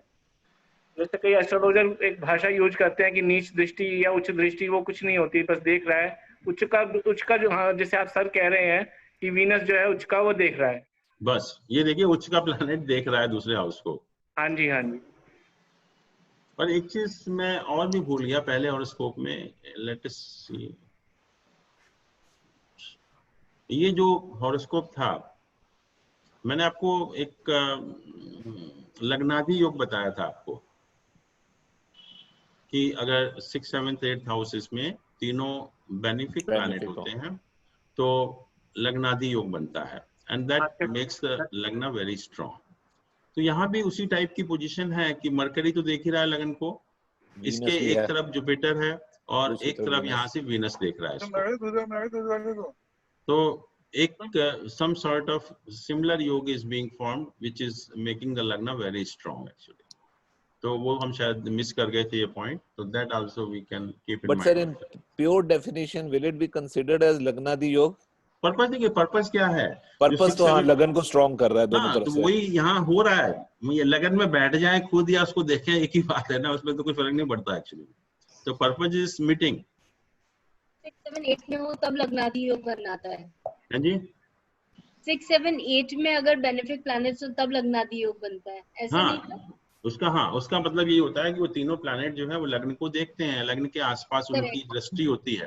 तो यहाँ तो बैठे हुए हैं हम, इसलिए लग्नादि योग इसलिए कहते हैं कि लोग सोचते हैं कि ये तीनों बेनिफिक खराब हाउस में चले गए, but that also makes a very powerful लगना एक्चुअली। तो इसलिए हम लग्नादि योग कहते हैं। तो वहाँ बैठे हुए हैं या वहाँ वैसे देख रहे हैं, उसको ऑलरेडी देख रहे हैं।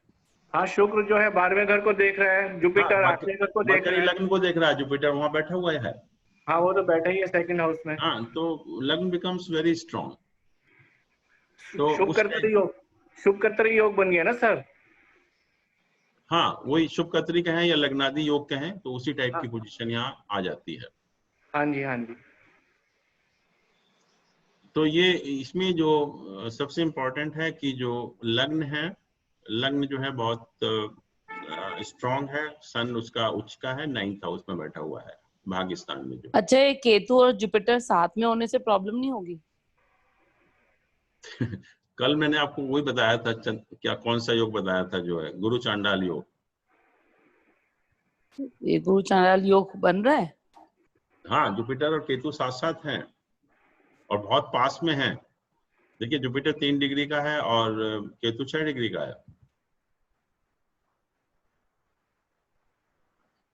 तो गुरु चांडाल योग बन रहा है। थोड़ा नेटिव जो है अपने रास्ते से भटक जाते हैं, जो नॉर्मल पूजा पाठ करने का तरीका है, तो उसको छोड़ के थोड़ा सा मतलब भटक जाते हैं रास्ते से जो है। हाँ, दोनों सूर्य के नक्षत्र में है। हाँ, तो ये गुरु चांडाल योग तो बन ही रहा है।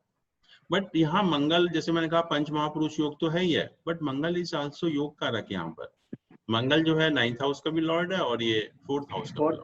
हाँ जी, 4th हाउस का। तो Mangal is the strongest planet in this case. Mangal जो है वो सबसे स्ट्रॉन्ग प्लैनेट है यहाँ। और एक वीनस राहु जो 8th हाउस में है, इसका डिस्टेंस काफी है। वीनस और राहु का आपस में डिस्टेंस काफी है। तो 8th हाउस अच्छा है। और 8th हाउस मैंने कहा था कई सारी चीजें हैं, आपका एस्ट्रोलॉजी सीखने का भी उसी से होता है। दूसरा, ये आपके स्पाउस की वेल्थ है। तीसरा, स्पाउस के लिए मारक स्थान हो जाता है। चौथा, इनहेरिटेंस में आपको, क्योंकि जुपिटर भी देख रहा है, तो you get lot of money in inheritance, may be in the insurance. और ये 10th हाउस से 11th हाउस भी है, तो गेन इन द प्रोफेशन भी हम इसी से देखते हैं। सर, इसमें एक सेपरेट क्वेश्चन है, not related with Prashar, but इसमें राहु को आत्मकारक क्यों बनाया? राहु तो नहीं होता और वैसे भी नहीं। देखिए, जो हम लोगों ने डिस्कस नहीं किया शायद आपको, जो आत्मकारक प्लैनेट जेमिनी के हिसाब से होते हैं 8 होते हैं। जैसे राहु केतु में से भी टेक ओनली राहु, केतु को नहीं कंसिडर करते। ओनली थिंग इज कि राहु केतु की जो डिग्री होती है वो 30 में से माइनस करके करते हैं, बिकॉज दे आर रेट्रोग्रेड। तो इसलिए यहाँ पर उसकी डिग्री सबसे ज्यादा बैठती है, इसलिए इसको बनाया होगा आत्मकारक। आत्मकारक तो ये है, मंगल है।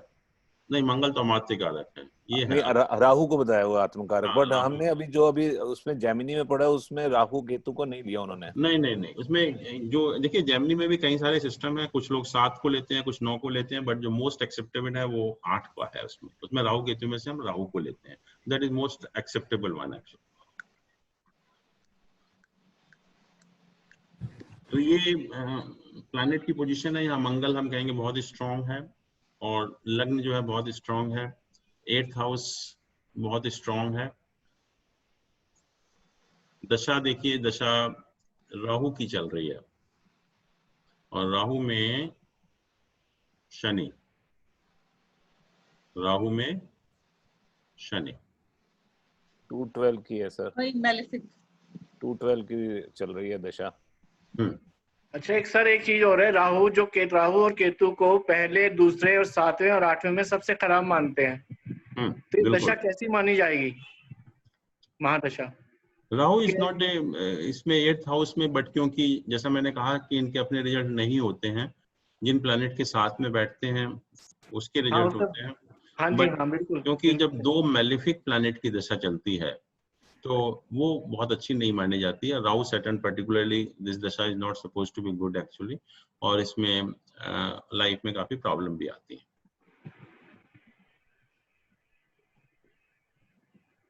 और वीनस कैसा रिजल्ट दे रहा है सर यहाँ राहु के साथ? डिस्टेंस काफी है, 11 डिग्री का डिफरेंस है मैंने कहा।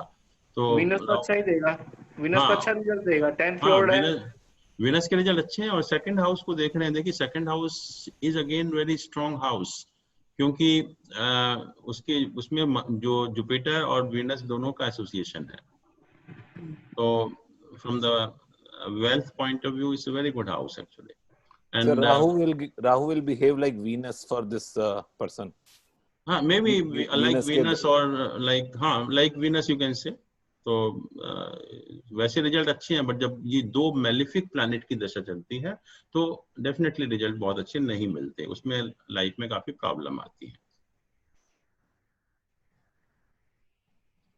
आपने वीनस और राहु का कुछ बोला था कि कुछ क्या तो बोला था कुछ, कैन वी से हियर कि इनको जैसे वीनस यहाँ पर है तो इनको स्पाउस की प्रॉपर्टी वगैरह काफी मिलेगी, ऐसा कुछ कह सकते हैं? हाँ, 8th हाउस तो होता ही उसी का है, इनहेरिटेंस का कहिए या स्पाउस की वेल्थ भी है ना, बिकॉज ये second from the 7th house, it becomes the wealth of the spouse. Okay, और जुपिटर देख भी रहा है, जुपिटर देख भी रहा है तो हाँ, not only wealth of the spouse but you can say that insurance और इनहेरिटेंस आल्सो, तो पैसे की कमी नहीं होगी कभी। पर इसका वीनस और राहु का जो कॉम्बिनेशन है, ये एक्स्ट्रा मैरिटल अफेयर्स और क्या मैं वही कहना चाह रही थी, रिलेशनशिप्स, देखिए Venus Rahu is not extra marital relation, ये आप भूल जाइए। वीनस राहु से क्या होता है कि शॉर्टकट प्लेजर्स एंड गेम्स है ना राहु के साथ। नॉर्मल लाइफ में भी जब वीनस, इसमें तो इसका वीनस राहु का संबंध है, वीनस राहु का संबंध अगर ना भी हो आपके हॉरोस्कोप में और वीनस राहु की दशा शुरू हो जाए, तब आप देखिए क्या होता है। You have some inclination toward the opposite sex, you have some bonding with the opposite sex। एकदम से एक ऐसा होता है कि अपोजिट सेक्स के साथ कहीं ना कहीं थोड़ा सा लगाव हो जाता है, कहीं एफिनिटी हो जाती है, कुछ संबंध भी हो सकते हैं, तो वो उस टाइप की टेंडेंसी देता है कि you get attracted toward the opposite sex, ये कह सकते हो आप, but it doesn't indicate extra marital relationship. किसी भी हाउस में हो, कहीं भी हो, मैं कहता हूँ ना भी हो, दशा ही शुरू हो जाए उसकी। राहु में शुक्र या शुक्र में राहु, हाँ, राहु में शुक्र या शुक्र में राहु की दशा शुरू हो जाए तो उस टाइम हर की लाइफ में आएगी। हाँ आएगी, कभी कभी आती है, की लाइफ में आएगी। नहीं हर किसी में क्यों आएगी, राहु का मेन पीरियड होना चाहिए, वीनस का मेन पीरियड होना चाहिए ना, तो ऑटोमेटिकली कुछ ना कुछ एक इन्वॉल्वमेंट हो जाता है उस पीरियड में। सर इनकी जैसे भी शनि की दशा खत्म हो जाएगी दिसंबर में, राहु में शनि, हाँ शनि की अंतर्दशा खत्म हो जाएगी। अगर आप इनको जानते हैं तो आपको लगता है कि इनका this period would not have been great as such, Rahu, ये जो राहु और शनि की दशा, बिकॉज टू मैलेफिक्स की दशा चल रही है, कभी ठीक होती ही नहीं है। Rahu Shani is the period which gives you the maximum tension, कैसा भी राहु हो कैसा भी शनि हो वो, और प्लस 2-12 का रिलेशन में फाइनेंशियल इश्यूज भी होंगे फाइनेंशियली, क्योंकि ये काफी स्ट्रांग है, क्योंकि सेकंड हाउस आप देख रहे हैं काफी स्ट्रांग है, और मंगल यहाँ पर बहुत स्ट्रांग है, मंगल योग कारक ही है, पंच महापुरुष है, तो one get lot of confidence and what you need the confidence कि आप लाइफ में कोई प्रॉब्लम आए उसको फेस कर पाए, मेन चीज तो वही है। और लग्न का लॉर्ड भी 9th हाउस में उच्च का बैठा हुआ है, दैट टू सन, राइट, तो ऐसे लोग लाइफ में कोई प्रॉब्लम आती है तो उसको फेस कर पाते हैं बड़ी अच्छी तरीके से, घबराते नहीं है। इस दशा में इनको सर ये जैसे इस समय हेल्थ प्रॉब्लम हो सकती है क्योंकि 7th लॉर्ड और 6th लॉर्ड है शनि, और लग्नेश को पीड़ित के साथ है तो पीड़ित भी कर रहा है। बिल्कुल, वो किसी के भी मतलब राहु सैटर्न का जब पीरियड आता है तो किसी की भी दशा वो अच्छी नहीं होती है, सैटर्न राहु का पीरियड हो वो भी नहीं होता। ये सो कह सकते हैं कि जब भी दो मेलिफिक प्लैनेट की दशाएं आती है, जैसे सन सैटर्न आ गया, सन राहु आ गया, मार्स सैटर्न आ गया, सैटर्न मार्स आ गया, तो वो दशाएं जो है बहुत अच्छी नहीं मानी जाती। चाहे आपके लिए सैटर्न असेंडेंट हो and Saturn is considered as a benefit, कैसा भी हो, it gives lot of problems.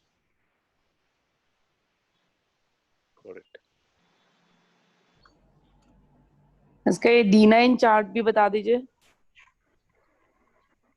D9 chart देखिए, आप लोग बताइए क्या है D9 चार्ट। असेंडेंट कौन है sir? Ascendant is sine number 4 cancer, moon है वहां पर, और वो अपने उसका है, और सेकंड हाउस में सन एंड राहु है, और 6th हाउस में वीनस है, 7th हाउस में मरकरी है, 8th हाउस में जुपिटर, मार्स, केतु है और 11th हाउस में सैटर्न है। कोई यहाँ 8th हाउस में जुपिटर। हेलो सर, जैसे यहाँ जुपिटर 8th हाउस में, जुपिटर मार्स केतु, यानी कि जैसे आपने पढ़ाया है कि जब भी जो भी ग्रह अष्टम भाव में होगा तो उसकी जब दशाएं आएंगी तो परेशान करेंगी उस डिविजनल चार्ट से अकॉर्डिंग। यहाँ पे 9 जैसे नमाज कुंडली है तो यानी कि मैरिज से संबंधित दिक्कतें आएंगी। बिल्कुल, वेरी गुड है जुपिटर। देखिए जो 8th हाउस है, मैंने कहा था कि that is the strength of the marital bond. तो लगन से नहीं लग रहा, लगन से तो ठीक लग रहा है 8th हाउस, क्योंकि वीनस एंड जुपिटर है। बट यहाँ पर अगर आप देखें तो 8th हाउस की क्या पोजीशन है। पहली चीज तो यह है कि जो मैरिज का कारक है जुपिटर, वो बहुत ज्यादा एफ्लिक्टेड हो जाता है, एफ्लिक्टेड विद ऑल प्लैनेट्स। कोई भी मैलेफिक प्लैनेट ऐसा नहीं है जो जुपिटर को एफ्लिक्ट नहीं कर रहा है। एक राहु, केतु, सैटर्न, मार्स, सन, एक भी प्लैनेट बचता नहीं है जो कि जुपिटर को एफ्लिक्ट नहीं कर रहा 9th हाउस में। देखिए आप, मार्स केतु है वहां पर, सैटर्न उसको देख रहा है, सन उसको देख रहा है, तो it is associated with all malefic planet.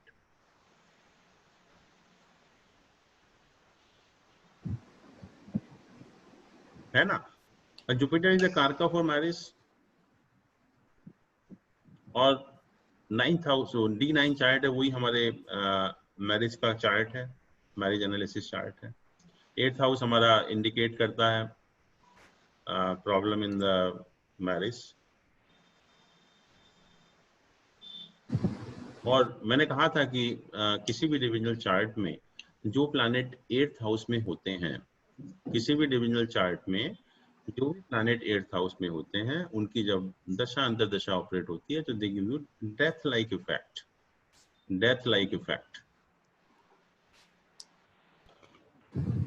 तो इनकी दशा कैसे देखते हैं सर? इनकी जुपिटर की दशा तो बहुत पहले चली गई होगी। पहले कहाँ, अभी राहु अभी तो अब आएगी इसके बाद जुपिटर नहीं, नहीं नहीं, राहु जुपिटर का पीरियड गया है 15 से 18 तक। राहु जुपिटर का पीरियड गया है।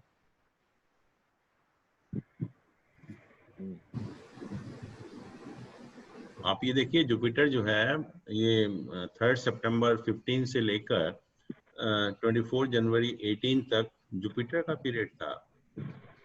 सर इनकी राहु भी ठीक नहीं रही होगी, राहु जुपिटर भी ठीक नहीं रही है और राहु शनि भी नहीं ठीक है। Is that how you interpreted ये 3 दशाएं इनकी? नहीं, इसमें राहु जुपिटर में क्या हुआ होगा आप देखिए जरा, एक बार बताइए। मैरिज के लिए D9 के हिसाब से इशू आए होंगे। नहीं, इशू नहीं, सीरियस। मैंने कहा कि जो 8th हाउस में प्लैनेट है Jupiter, death like and that too afflicted कितना है आप उसको देखिए ना एक तरह से। सारे हर कोई भी मैलेफिक प्लैनेट ऐसा नहीं है जो उसको एसोसिएट ना कर रहा हो। तो प्लान का हाउस प्रॉब्लम होगी सर, हो सकता है स्पाउस ना रहे। Spouse right. तो there was a time when her husband died actually, Rahu Jupiter के पीरियड में। It could have led to divorce also, kind of a situation also. Divorce भी ऐसे ही देखते हैं। नहीं, divorce तो यहाँ से नहीं लग रहा ना। 8th हाउस यहाँ पर जो इंडिकेटेड है longevity का, that is the strength of marital band and this is associated with all benefits, good benefits. तो सेपरेशन वैसे नहीं लगता, बट ये जो डेथ लाइक इफेक्ट होते हैं, पर्टिकुलरली जुपिटर जब इतना ज्यादा एफ्लिक्टेड है, that too in the 8th house, तो वो इंडिकेट इस टाइप का इंडिकेशन देता है। अच्छा, अगर फीमेल हॉरोस्कोप है तो जुपिटर तो वैसे भी सिग्निफिकेटर होता है फीमेल के लिए। हस्बैंड का कारक हो गया और 9th हाउस में उसकी पोजीशन बहुत खराब है। हाँ जी, हाँ जी।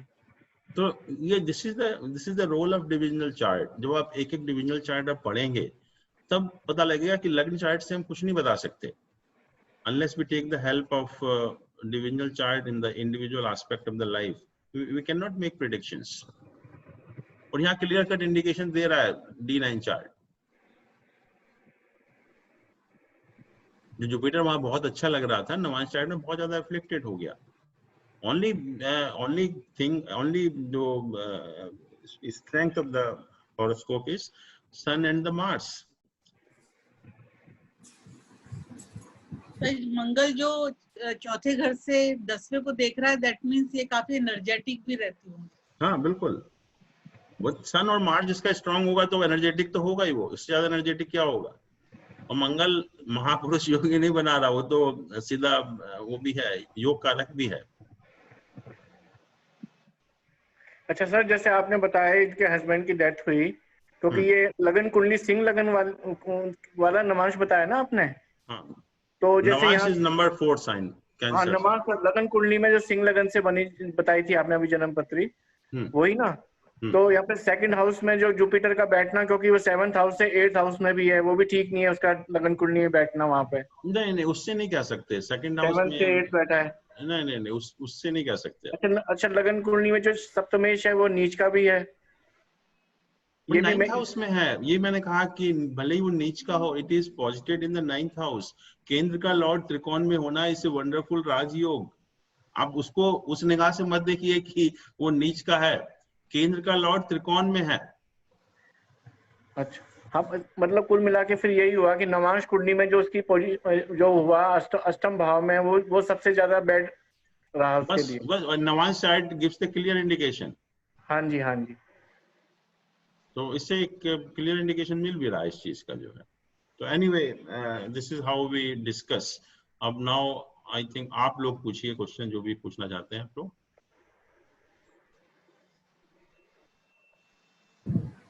सर, एक हॉरोस्कोप में moon is in the 2nd house, उसके दोनों साइड में कोई भी प्लेनेट नहीं है सिचुएटेड जी, तो वी कॉल इट केमद्रुम योग। हाँ डेफिनेटली, अगर कोई प्लैनेट नहीं है, हाँ जी, और उसमें भी हम सन और राहु केतु को काउंट नहीं करते। हाँ, सन और राहु केतु के अलावा कोई प्लैनेट होना चाहिए। हाँ, तो उसमें हम सन राहु, कोई प्लैनेट नहीं है तो डेफिनेटली बन गया आपका जो केमद्रुम योग है। और सर इसमें सकट योग भी आ रहा है, बिकॉज जुपिटर इसमें है 7th हाउस में। नहीं, वो केंद्र में हो गया ना जुपिटर। अच्छा, जुपिटर तो केंद्र में होने से अगर मून या जुपिटर कोई भी अगर एक प्लैनेट केंद्र में हो जाता है तो सकट योग नलिफाई हो जाता है। अच्छा, वो 6-8 की पोजीशन नहीं मानी जाएगी? नहीं। अच्छा, और इसमें फिर एक और चीज ये आ रही है कि ये 2 नंबर में है, तो 2 और 12 मारक ग्रह है, तो यहाँ पर भी क्या मून की सिचुएशन कुछ वीक होगी क्या?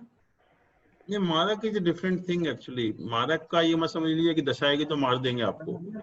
वो डिपेंड करता है किस एज में आ रही है, क्या है, और इट में जस्ट स्पॉइल योर हेल्थ, कुछ हेल्थ से कनेक्टेड प्रॉब्लम दे सकते हैं, दैट्स ऑल आउट। और जो ये केमद्रुम योग बन रहा है, इसको हम कम कैसे कर सकते हैं इसका इफेक्ट? इसलिए कह सकते हैं कि जो मेंटल स्ट्रेंथ होनी चाहिए थी, हाँ जी, या जो माइंड, क्योंकि उसमें केमद्रुम योग का यही इफेक्ट है कि आपका मून एक्टिव नहीं हुआ, एक्टिवेट नहीं हुआ है उसमें। अगर मून बहुत ज्यादा स्ट्रांग है फिर तो वो एक्टिवेट हो जाएगा। अगर मून स्ट्रांग नहीं है तो मून के रिजल्ट आपको नहीं मिल रहे। मेंटली जो है आप जो स्ट्रेंथ होनी चाहिए थी वो नहीं है।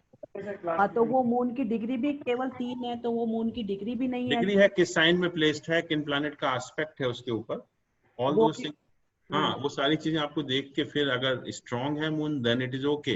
अगर मून वीक है तो फिर जो मून के रिजल्ट है वो नहीं मिलेंगे आपको। तो तभी फिर हमें रेमेडी क्या लगानी है यहाँ पर सर? रेमेडी क्या, वो एक्टिवेट तो नहीं होगा ना मून। फिर क्या वो ऑल ओवर लाइफ यही छोड़ देना पड़ेगा? हाँ, आप अपना स्ट्रेंथ बढ़ाइए, अपने जो भी मून के उपाय हैं करिए आप। हाँ, वही मैं पूछ रही हूँ ना, मून के उपाय जो आपने बताए थे फिर उन्हीं में से कुछ अप्लाई कराएं। हाँ, कुछ भी इसमें से कर सकते हैं। ठीक है सर, ठीक है। सर, आप कहे थे एक उपाय मैं आप शेयर करूं सब क्लास के साथ। हाँ, ये जैसे यहाँ पे केमद्रुम योग में मून है, तो उसके लिए जैसे जिसमें 10 रत्ती सोना, 12 रत्ती चांदी और 16 रत्ती 10 रत्ती सोना, 12 रत्ती चांदी और 16 रत्ती तांबा, इन तीनों को मिक्स करके एक रिंग बनाई जाए गुरु पुष्य योग में सर, और वो उसी दिन धारण कर ली जाए। अच्छा, गुरु पुष्य योग जिस दिन होता है ये उसी दिन बनवाए, उससे आगे पीछे नहीं बनवाए। उसी जब ये योग चल रहा होता है तब बनवाए, और उसी दिन चाहे इसको शुद्ध बुद्ध कुछ भी करने की जरूरत नहीं है। अगर बहुत जल्दी है तो उसको इमीडिएट पहन ले उसी योग में। तो ये केमद्रुम योग के लिए ये मतलब पराशर शास्त्र में लिखा है ये रेमेडी लिखी है खास। हाँ, तो ये जैसे बता रहे हैं नरेश जी, तो it may be one of the good remedy for Kemdrum योग एक्चुअली। इसकी क्या तीनों की प्लेन रिंग पहननी चाहिए? नहीं, तीनों को मिक्स करके 10 रत्ती उसमें सोना हो, 12 रत्ती चांदी हो और 16 रत्ती तांबा हो। एक नॉर्मल एक रिंग। अच्छा, ये क्या फिर लिटिल फिंगर में पहननी है? ये रिंग फिंगर में। रिंग फिंगर में टोटल 38 रत्ती हो जाएगा, 38 तो नहीं 30, हाँ 38 हो गया। हाँ, इसको मिक्स करके बनवाएं, उसको पहने तो ये बहुत अच्छा रहता है गेम। नहीं, वैसे हॉरोस्कोप के हिसाब से अगर इसको एस्पेक्ट भी कर रहा है तो सैटर्न इसको एस्पेक्ट कर रहा है, तो क्या हम यहाँ पर ये नहीं कहेंगे कि उसका कुछ रिजल्ट कम हो जाता है? नहीं नहीं नहीं, सैटर्न के एस्पेक्ट से कुछ नहीं होगा। हाँ बिल्कुल सही कह रहे हैं सर, सही कह रहे हैं। बेनिफिक एस्पेक्ट होना चाहिए, वो भी जुपिटर का या वीनस का। बेनिफिट का जुपिटर का तो नहीं बैठ रहा है, जुपिटर का तो नहीं बैठ रहा है। हाँ, फिर नहीं और होगा। बाकी 11th हाउस में भी चार प्लेनेट बैठे हैं, मार्स बैठा है, सन है, राहु है और मरकरी है 11th हाउस में है वो। हाँ, बट मून की हम केमद्रुम योग की बात कर रहे हैं, तो केमद्रुम योग तो काम करेगा अपना, वो अच्छा रिजल्ट खराब देगा। जी हाँ, ठीक है सर। सर किसी का सकट योग हो तो? पार्डन? किसी का सकट योग हो तो? सकट योग में तो लाइफ में इनस्टेबिलिटी होती है, लाइफ में एक स्टेबिलिटी नहीं आती, अप्स एंड डाउन्स बहुत होते हैं, उतार चढ़ाव बहुत होते हैं लाइफ में। और कहा गया कि ये जो नेगेटिव योग है और जो बाकी पॉजिटिव योग होते हैं उनको भी नलिफाई कर देता है आपके हॉरोस्कोप में। अच्छा, तो इसका क्या रेमेडी होगी इसकी? अब रेमेडी मून और जुपिटर की रेमेडी करिए आप। अच्छा, तो क्या सर?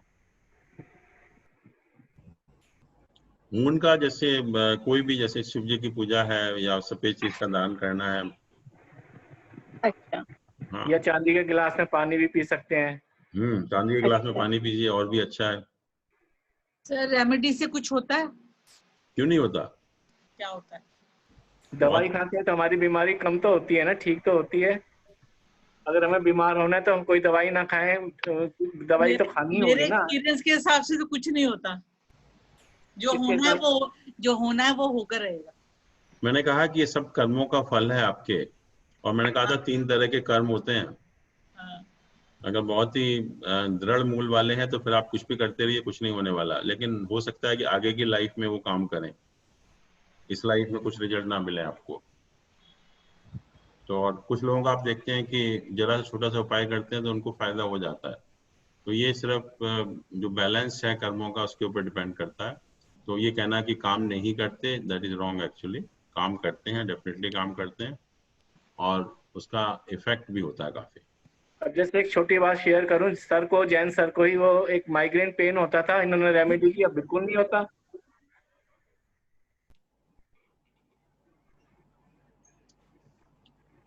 ये क्या है? हाँ, ये दीप्ति जी आपको शेयर कर रहे हैं। हेलो, हाँ मैंने कहा ना, जैसे आप कह रहे हैं कि उपायों का कोई लाभ नहीं होता, तो जैन सर को पहले बहुत सीवियर माइग्रेन पेन होता था, यहाँ तक कि हॉस्पिटलाइज होते रहते थे, हो जाते थे 2-2, 3-3 दिन के लिए। तो सर ने रेमेडी की उसकी, अपने जो भी प्लैनेट्स परेशान कर रहे थे, अब बिल्कुल भगवान की दया से बिल्कुल ठीक है। इसका मतलब एज पर हॉरोस्कोप ही होगा ना, अगर किसी को रेमेडी से ठीक हो सकता है, वो भी हॉरोस्कोप से पता चलेगा हो सकता है या नहीं हो सकता। हाँ बिल्कुल, हॉरोस्कोप विल इंडिकेट कि रेमेडी का कितना फायदा होगा। नहीं, रेमेडीज पता होनी चाहिए ना, वो भी तो जरूरी है। हाँ, you have to do the right remedies, ऐसा नहीं कि आप उसका उल्टा किए जा रहे हैं। हाँ बिल्कुल सही बात। जैसा लोग करते हैं कि शनि की दशा खराब है तो उसको शनि की रिंग पहना दो, ब्लू सफायर पहना दो।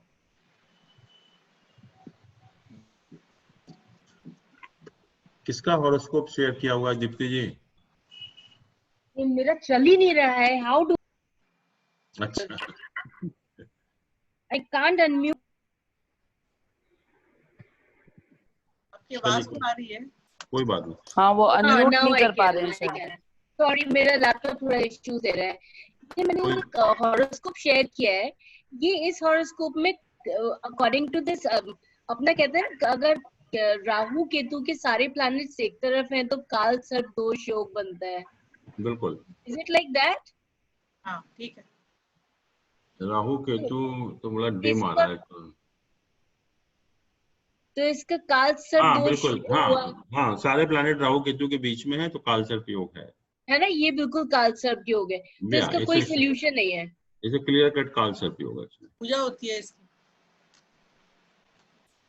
तो पर वो अपन तो मजाक उड़ा रहे थे कि पूजा नहीं हो सकती, अपन नहीं मजाक तो नहीं उड़ाना चाहिए, कुछ ना कुछ तो होगा ही कि अपन को इसकी पूजा करें तब भी कुछ इफेक्ट नहीं होता। हाँ, जो इफेक्ट होना है वो तो हो जाता है इसका पहले ही। और इसमें वो पितृ दोष भी दिख रहा है। पितृ दोष मेरे ख्याल में कुछ नहीं होता एक्चुअली में, वो सब ऐसे ही कह देते हैं, बट नथिंग लाइक पितृ दोष एक्चुअली। और इसमें ये काल सर्प क्लियर कट है क्योंकि सब सारे प्लैनेट्स एक तरफ आ गए हैं। राइट, काल सर्प तो है। तो इसकी जैसे जो अपना 5वां घर है विद्या का, उसमें सैटर्न बैठा हुआ है, रूलिंग लॉर्ड जो है सैटर्न है। और जो 10th हाउस है उसमें मर्क्यूरी और सन है। मर्क्यूरी अपने घर में है, अपने साइन में, तो भद्र महापुरुष योग बना रहा है, अपने साइन में है और केंद्र में है। अच्छा, पर इसका जो 8वां घर है उसमें मार्स के घर में सैटर्न बैठा हुआ है और वीनस भी बैठा हुआ है। हाँ। तो ये तो बहुत अच्छा कॉम्बिनेशन नहीं हुआ? नहीं, सैटर्न तो कारक है उस हाउस का, 8th हाउस का, तो Saturn is not bad actually. और सैटर्न यहाँ बैठ के अपने हाउस को देख रहा है, एजुकेशन के हाउस को, तो इस ए गुड पोजीशन एक्चुअली। नहीं, मैं मैरिज के पर्सपेक्टिव से देख रही थी कि ये तो शादी कहते हैं वाइफ के लिए बहुत हैवी रहेगा। या 7th हाउस में क्या है इसके? जुपिटर कहाँ है? जुपिटर कहाँ है? 7th हाउस जुपिटर नहीं है, जुपिटर इसका बैठा हुआ है, ये 7वें घर में बैठा है, गुरु और चंद्र। वो तो हंस योग बना रहा है, 7वें घर में ही बैठा है तो जुपिटर। कन्या लगन की कुंडली है ना ये? ये है, हाँ 6 मतलब वर्गो हुआ ना, हाँ कन्या। तो ये जुपिटर 7वें में तो हंस योग बना रहा है, 7वें घर में मीन राशि का, और चंद्र भी साथ में है। पर इसके साथ चंद्र तो 29 डिग्री है, बिल्कुल एक्सपायर हो रहा है। चंद्रमा जुपिटर साथ है। हाँ, चंद्रमा जुपिटर साथ है। तो सर ने अभी पढ़ाया था गजकेसरी योग तो बन ही रहा है, फिर भी काफी वीक है। पर वो स्ट्रेंथ कहाँ है उसमें? डिग्रीज तो बहुत डिफरेंस है डिग्रीज में। तो कुछ तो फल मिलेगा उसका। 11th लॉर्ड 7th हाउस में बैठा है, तो इनकी शादी के बाद लाभ भी मिलना चाहिए। देखिए इसमें प्रॉब्लम यह है कि जैसे मैंने कहा था कि 7th हाउस में जुपिटर की पोजीशन बहुत अच्छी नहीं होती from marriage point of view. और जो कारक है वीनस और 9th हाउस का लॉर्ड भी है यहाँ पर, that is afflicted with the Saturn as well as Rahu actually. Correct. तो ये थोड़ा सा खराब कर रहा है उसको। हाँ सर, लेकिन अगर ये मेल, आई थिंक ये मेल की कुंडली है। हाँ, ये मेल की कुंडली है सर। मेल के लिए भी 7th हाउस में Jupiter is not considered good. या जुपिटर तो खराब है ही है मेल के लिए। हाँ राइट, जुपिटर तो 7th हाउस में खराब है ही है, मतलब मैरिज के पॉइंट ऑफ व्यू से, for both male as well as female. Naturally दोनों के लिए, बट फीमेल के लिए ज्यादा खराब कर देता है, बट मेल के लिए भी इक्वली खराब है। और वीनस भी यहाँ पर 8th हाउस में चला गया, मंगल के घर में जो एनिमी साइन है उसका, और शनि एंड राहु से अफ्लिक्टेड हो गया शुक्र जो है, तो वो थोड़ा सा इंडिकेशन देता है कि but other thing you have to see that navamsha and all those things. तो यहाँ 9th लॉर्ड भी है, जुपिटर जो है। इसके बच्चे को जो भी है आदमी, इसको प्रॉब्लम्स तो रहने वाली है। हाँ, नवांश कुंडली वगैरह देख के थोड़ा बेटर आइडिया लगेगा। इससे तो लग रहा है कि थोड़ी प्रॉब्लम है, बट नवांश तो दिख रहा है ना, नवांश तो राइट में दिख रहा है, पर मेरे को क्लियर नहीं है। हाँ, क्लियर नहीं आ रहा है इसमें बहुत। ये रहा नवांश। इसका है नवांश 11 नंबर है, पहला घर में, मतलब शनि है और उसके साथ मर्क्यूरी बैठा है। नवांश में इसका पहला है शनि में बुध, और दूसरे में बैठा है चंद्र। और ये देखिए, अगर 7वें घर में बैठा है इसके मंगल, तो 7वें घर में मंगल का मतलब 5 हो गया, कैंसर, लियो, सन पूरी के साथ मंगल बैठा है। मंगल को शनि देख भी रहा है, और मेन चीज ये है कि यहाँ भी जुपिटर ना एक हैम्ड हो गया between two malefic planets. Correct. और राहु के साथ है सर, शनि और मंगल के बीच में, और राहु के साथ है। हाँ, तो जुपिटर काफी अफ्लिक्टेड हो गया यहाँ पर। तो वो भी 7th हाउस का लॉर्ड ही है वहां पर, और 7th हाउस में भी शनि मंगल का एसोसिएशन हो गया, कोई पॉजिटिव इन्फ्लुएंस नहीं है उसके ऊपर कोई भी। तो दोनों ही चीजें इंडिकेट करती हैं सम प्रॉब्लम्स। कास्ट सर्प दोष में आपने बताया था ना, एक चीज हमेशा मिसिंग रहती है। राइट। तो ये कुछ शादी का तो बहुत अच्छा नहीं है इसका योग, मतलब इसके कुछ ना कुछ तो डेफिनेटली होगा ये पर्सनल लाइफ में। शादी हो गई क्या इसकी अभी? नहीं इनका जन्म क्या 99 का है? 99 का होगा मेरे ख्याल, या 9। मैं बताती हूँ, मेरे को पता है। एक नंबर में है ना इस समय, तो आप समझ लीजिए कि ये मेरे ख्याल से 1999-98 का जन्म होगा शायद इनका। 10 नंबर में है। कब का पैदा है? मतलब 21-22 साल की एज होनी चाहिए। हाँ, इतनी होनी चाहिए सर, बिल्कुल सही कह रहे हैं। हाँ, कुछ ऐसी है। हाँ, थोड़ी प्रॉब्लम है, but there lot of good combinations also. जैसे मैंने कहा कि ये 10th हाउस में यहाँ भी महापुरुष योग बन रहा है, और 5th हाउस को ये शनि देख रहा है जो अपना हाउस है उसका, तो कुछ अच्छे कॉम्बिनेशन भी हैं। 7th लॉर्ड जैसे 7th में, हाँ बृहस्पति तो खराब बता ही है सर। हाँ, 7th लॉर्ड जो है वो नवांश में जाके खराब हो गया, तो वो इंडिकेट करता है कि प्रॉब्लम है, रहेंगी मतलब। और यहाँ भी क्योंकि जुपिटर मैरिज के पॉइंट ऑफ व्यू से अच्छा नहीं है, और वहां जाके तो नवांश में तो बहुत ज्यादा हैम्ड हो गया विद ऑल मैलेफिक्स, तो एक प्रॉब्लम है उसमें। हाँ। कास्ट सर्प में कैसे होता है कि या तो बच्चा नहीं होगा, या तो शादी नहीं होगी, शादी होगी तो डिवोर्स हो जाएगा।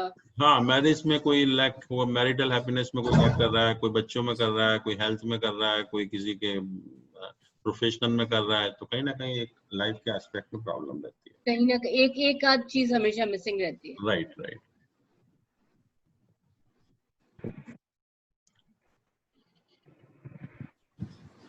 Anybody else?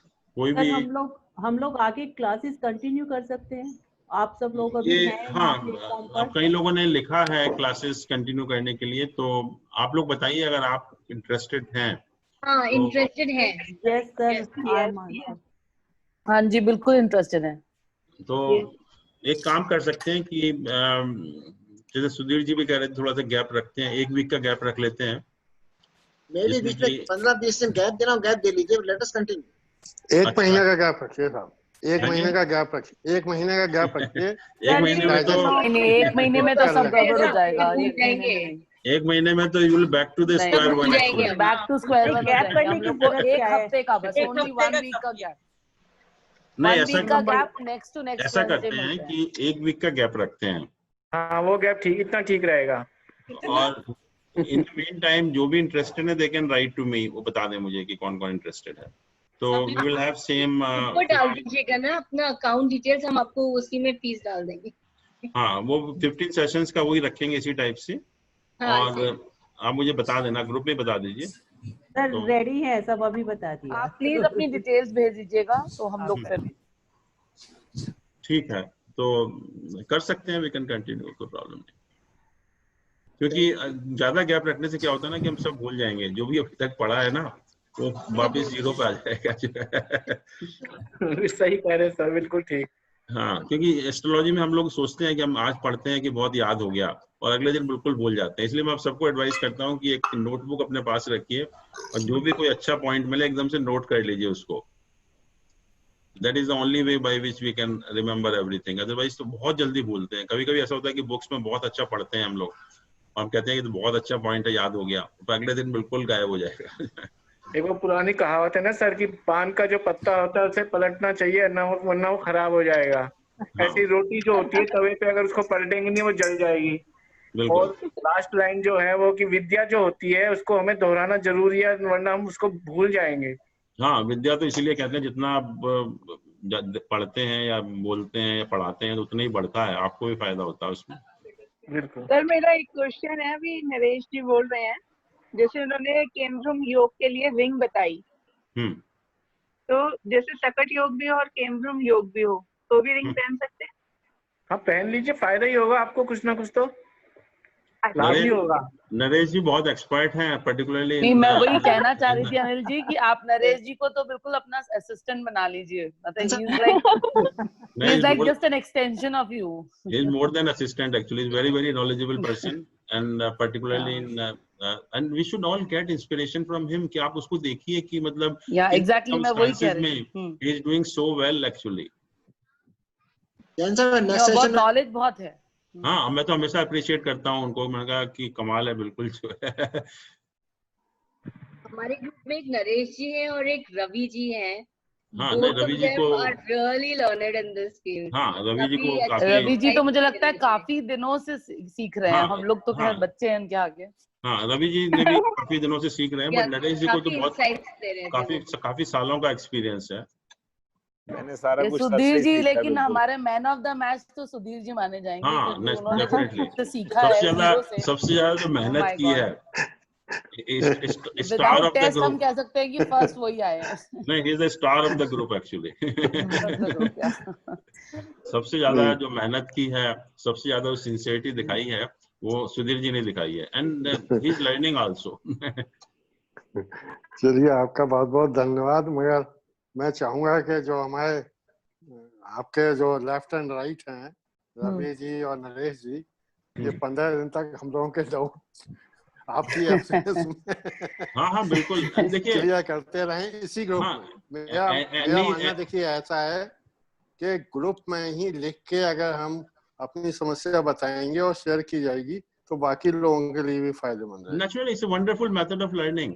अगर आप इस तरह से करेंगे और सभी सीखते हैं। रवि जी, नरेश जी, आप तैयार हैं? बताइए, हम तो पूछ लेंगे आप क्वेश्चंस पूछ सकते हैं हम। हाँ, वो बिल्कुल तैयार हैं, वो तो रवि जी और नरेश जी दोनों तैयार हैं, और मैं भी तैयार हूँ। कभी भी आप किसी भी टाइम आप नहीं, आप तो अंपायर हैं ना। सर बताएंगे कि हम दोनों में से जब गलत जाएंगे तो सर पकड़ के ठीक करवाएंगे उसको। बिल्कुल यही पर्पस है ग्रुप को जिंदा रखने। नहीं, एंड पर्टिकुलरली नरेश को तो बहुत नॉलेज है, तो इसलिए कोई सी प्रॉब्लम नहीं है। सर आपका प्यार है, आपकी बहुत अनुकंपा है मुझ पे, उसके लिए आपने मेरे लिए जो भी कुछ कहा उसके लिए बहुत बहुत थैंक्स। मेहनत की आपने, तो हम लोगों को तो आपको देख के वो होता है कि हमें भी कुछ मतलब अच्छा करना चाहिए लाइफ में जो है। बस मेरी भाग्य से मुझे गुरु मिले, बहुत अच्छे मिले, बहुत ज्ञान मिला, बहुत प्यार मिला। ये मैं भगवान को बहुत धन्यवाद करता हूँ इस चीज के लिए। जितना कहूँ सर आपके लिए भी, अब जिनसे सीखा है मैंने उतना ही थोड़ा है मेरे लिए, तो जितना कहूँ उतना थोड़ा। मेहनत की है ना इतनी, under all this odd circumstances इतनी मेहनत की है, वो भी तो होना चाहिए। बहुत अच्छे हैं आप भी। देखो, कोई मैंने आपसे ही सीखा है, फिर भी कभी कभी आप कहते हैं नरेश जरा मुझे बताइए, मैं तो खुद हैरान होता हूँ कि मैंने आपसे सीखा, आप मुझसे कहते हैं कि जरा कुंडली देख के बता। सब एक दूसरे को सिखाते हैं हम लोग। जब पढ़ाते हैं ना, तो पढ़ाने में we learn lot of things actually. कितनी अच्छी बात होती है कि जो जानता है, जरा सा भी रत्ती भर भी अहंकार नहीं, कोई ईगो नहीं, ये भी बहुत बड़ी बात होती है सर जो आप में है। नहीं, ऐसा कुछ नहीं। यही तो सक्सेसफुल लोगों की निशानी है भाई। हाँ, चलिए, बहुत सक्सेसफुल हो गए अब। जी, आप अपना कांटेक्ट नंबर ग्रुप में अगर दे रहे हैं तो बहुत अच्छा रहेगा, ताकि अगर फोन पे भी बात करनी है तो वो तो है ही ना। नंबर तो ग्रुप में सबके हैं। अच्छा, नरेश का भी है उसमें। हम लोग नरेश जी को भी और रवि को कभी फोन कर सकते हैं? हाँ, बिल्कुल कर सकते हैं। Any time sir, any time. जब चाहे आप में से कोई भी जो क्लास में जो भी है सर, जिसका मन जब चाहे आप करना चाहें, बिल्कुल मैं बात करूंगा। उस समय अगर बाई चांस बिजी ना हुआ तो बात करूंगा। और नंबर आप छोड़ देंगे तो कॉल यू बैक। ग्रुप में शेयर करेंगे तो बड़ी अनुकंपा होगी भाई। है ऑलरेडी, मैंने इनको इंक्लूड किया हुआ है। इनका नाम नहीं है उसमें। है। फोन नंबर भी है उसमें क्या? हाँ, फोन नंबर है, सब कुछ है। वो तो सब देख सकते हैं भाई। जब कुंडली देख सकते हो तो ये नहीं देख पा रहे हो तो कैसे काम चलेगा? क्या अभी नोट करा दूं क्या मैं? आप कहें तो आपको अभी नोट करा दूं? सर तो कह ही रहे हैं, वैसे है सर बता रहे हैं तो होगा जरूर। कहें तो आप, मैं अभी नोट करा भी देता हूँ।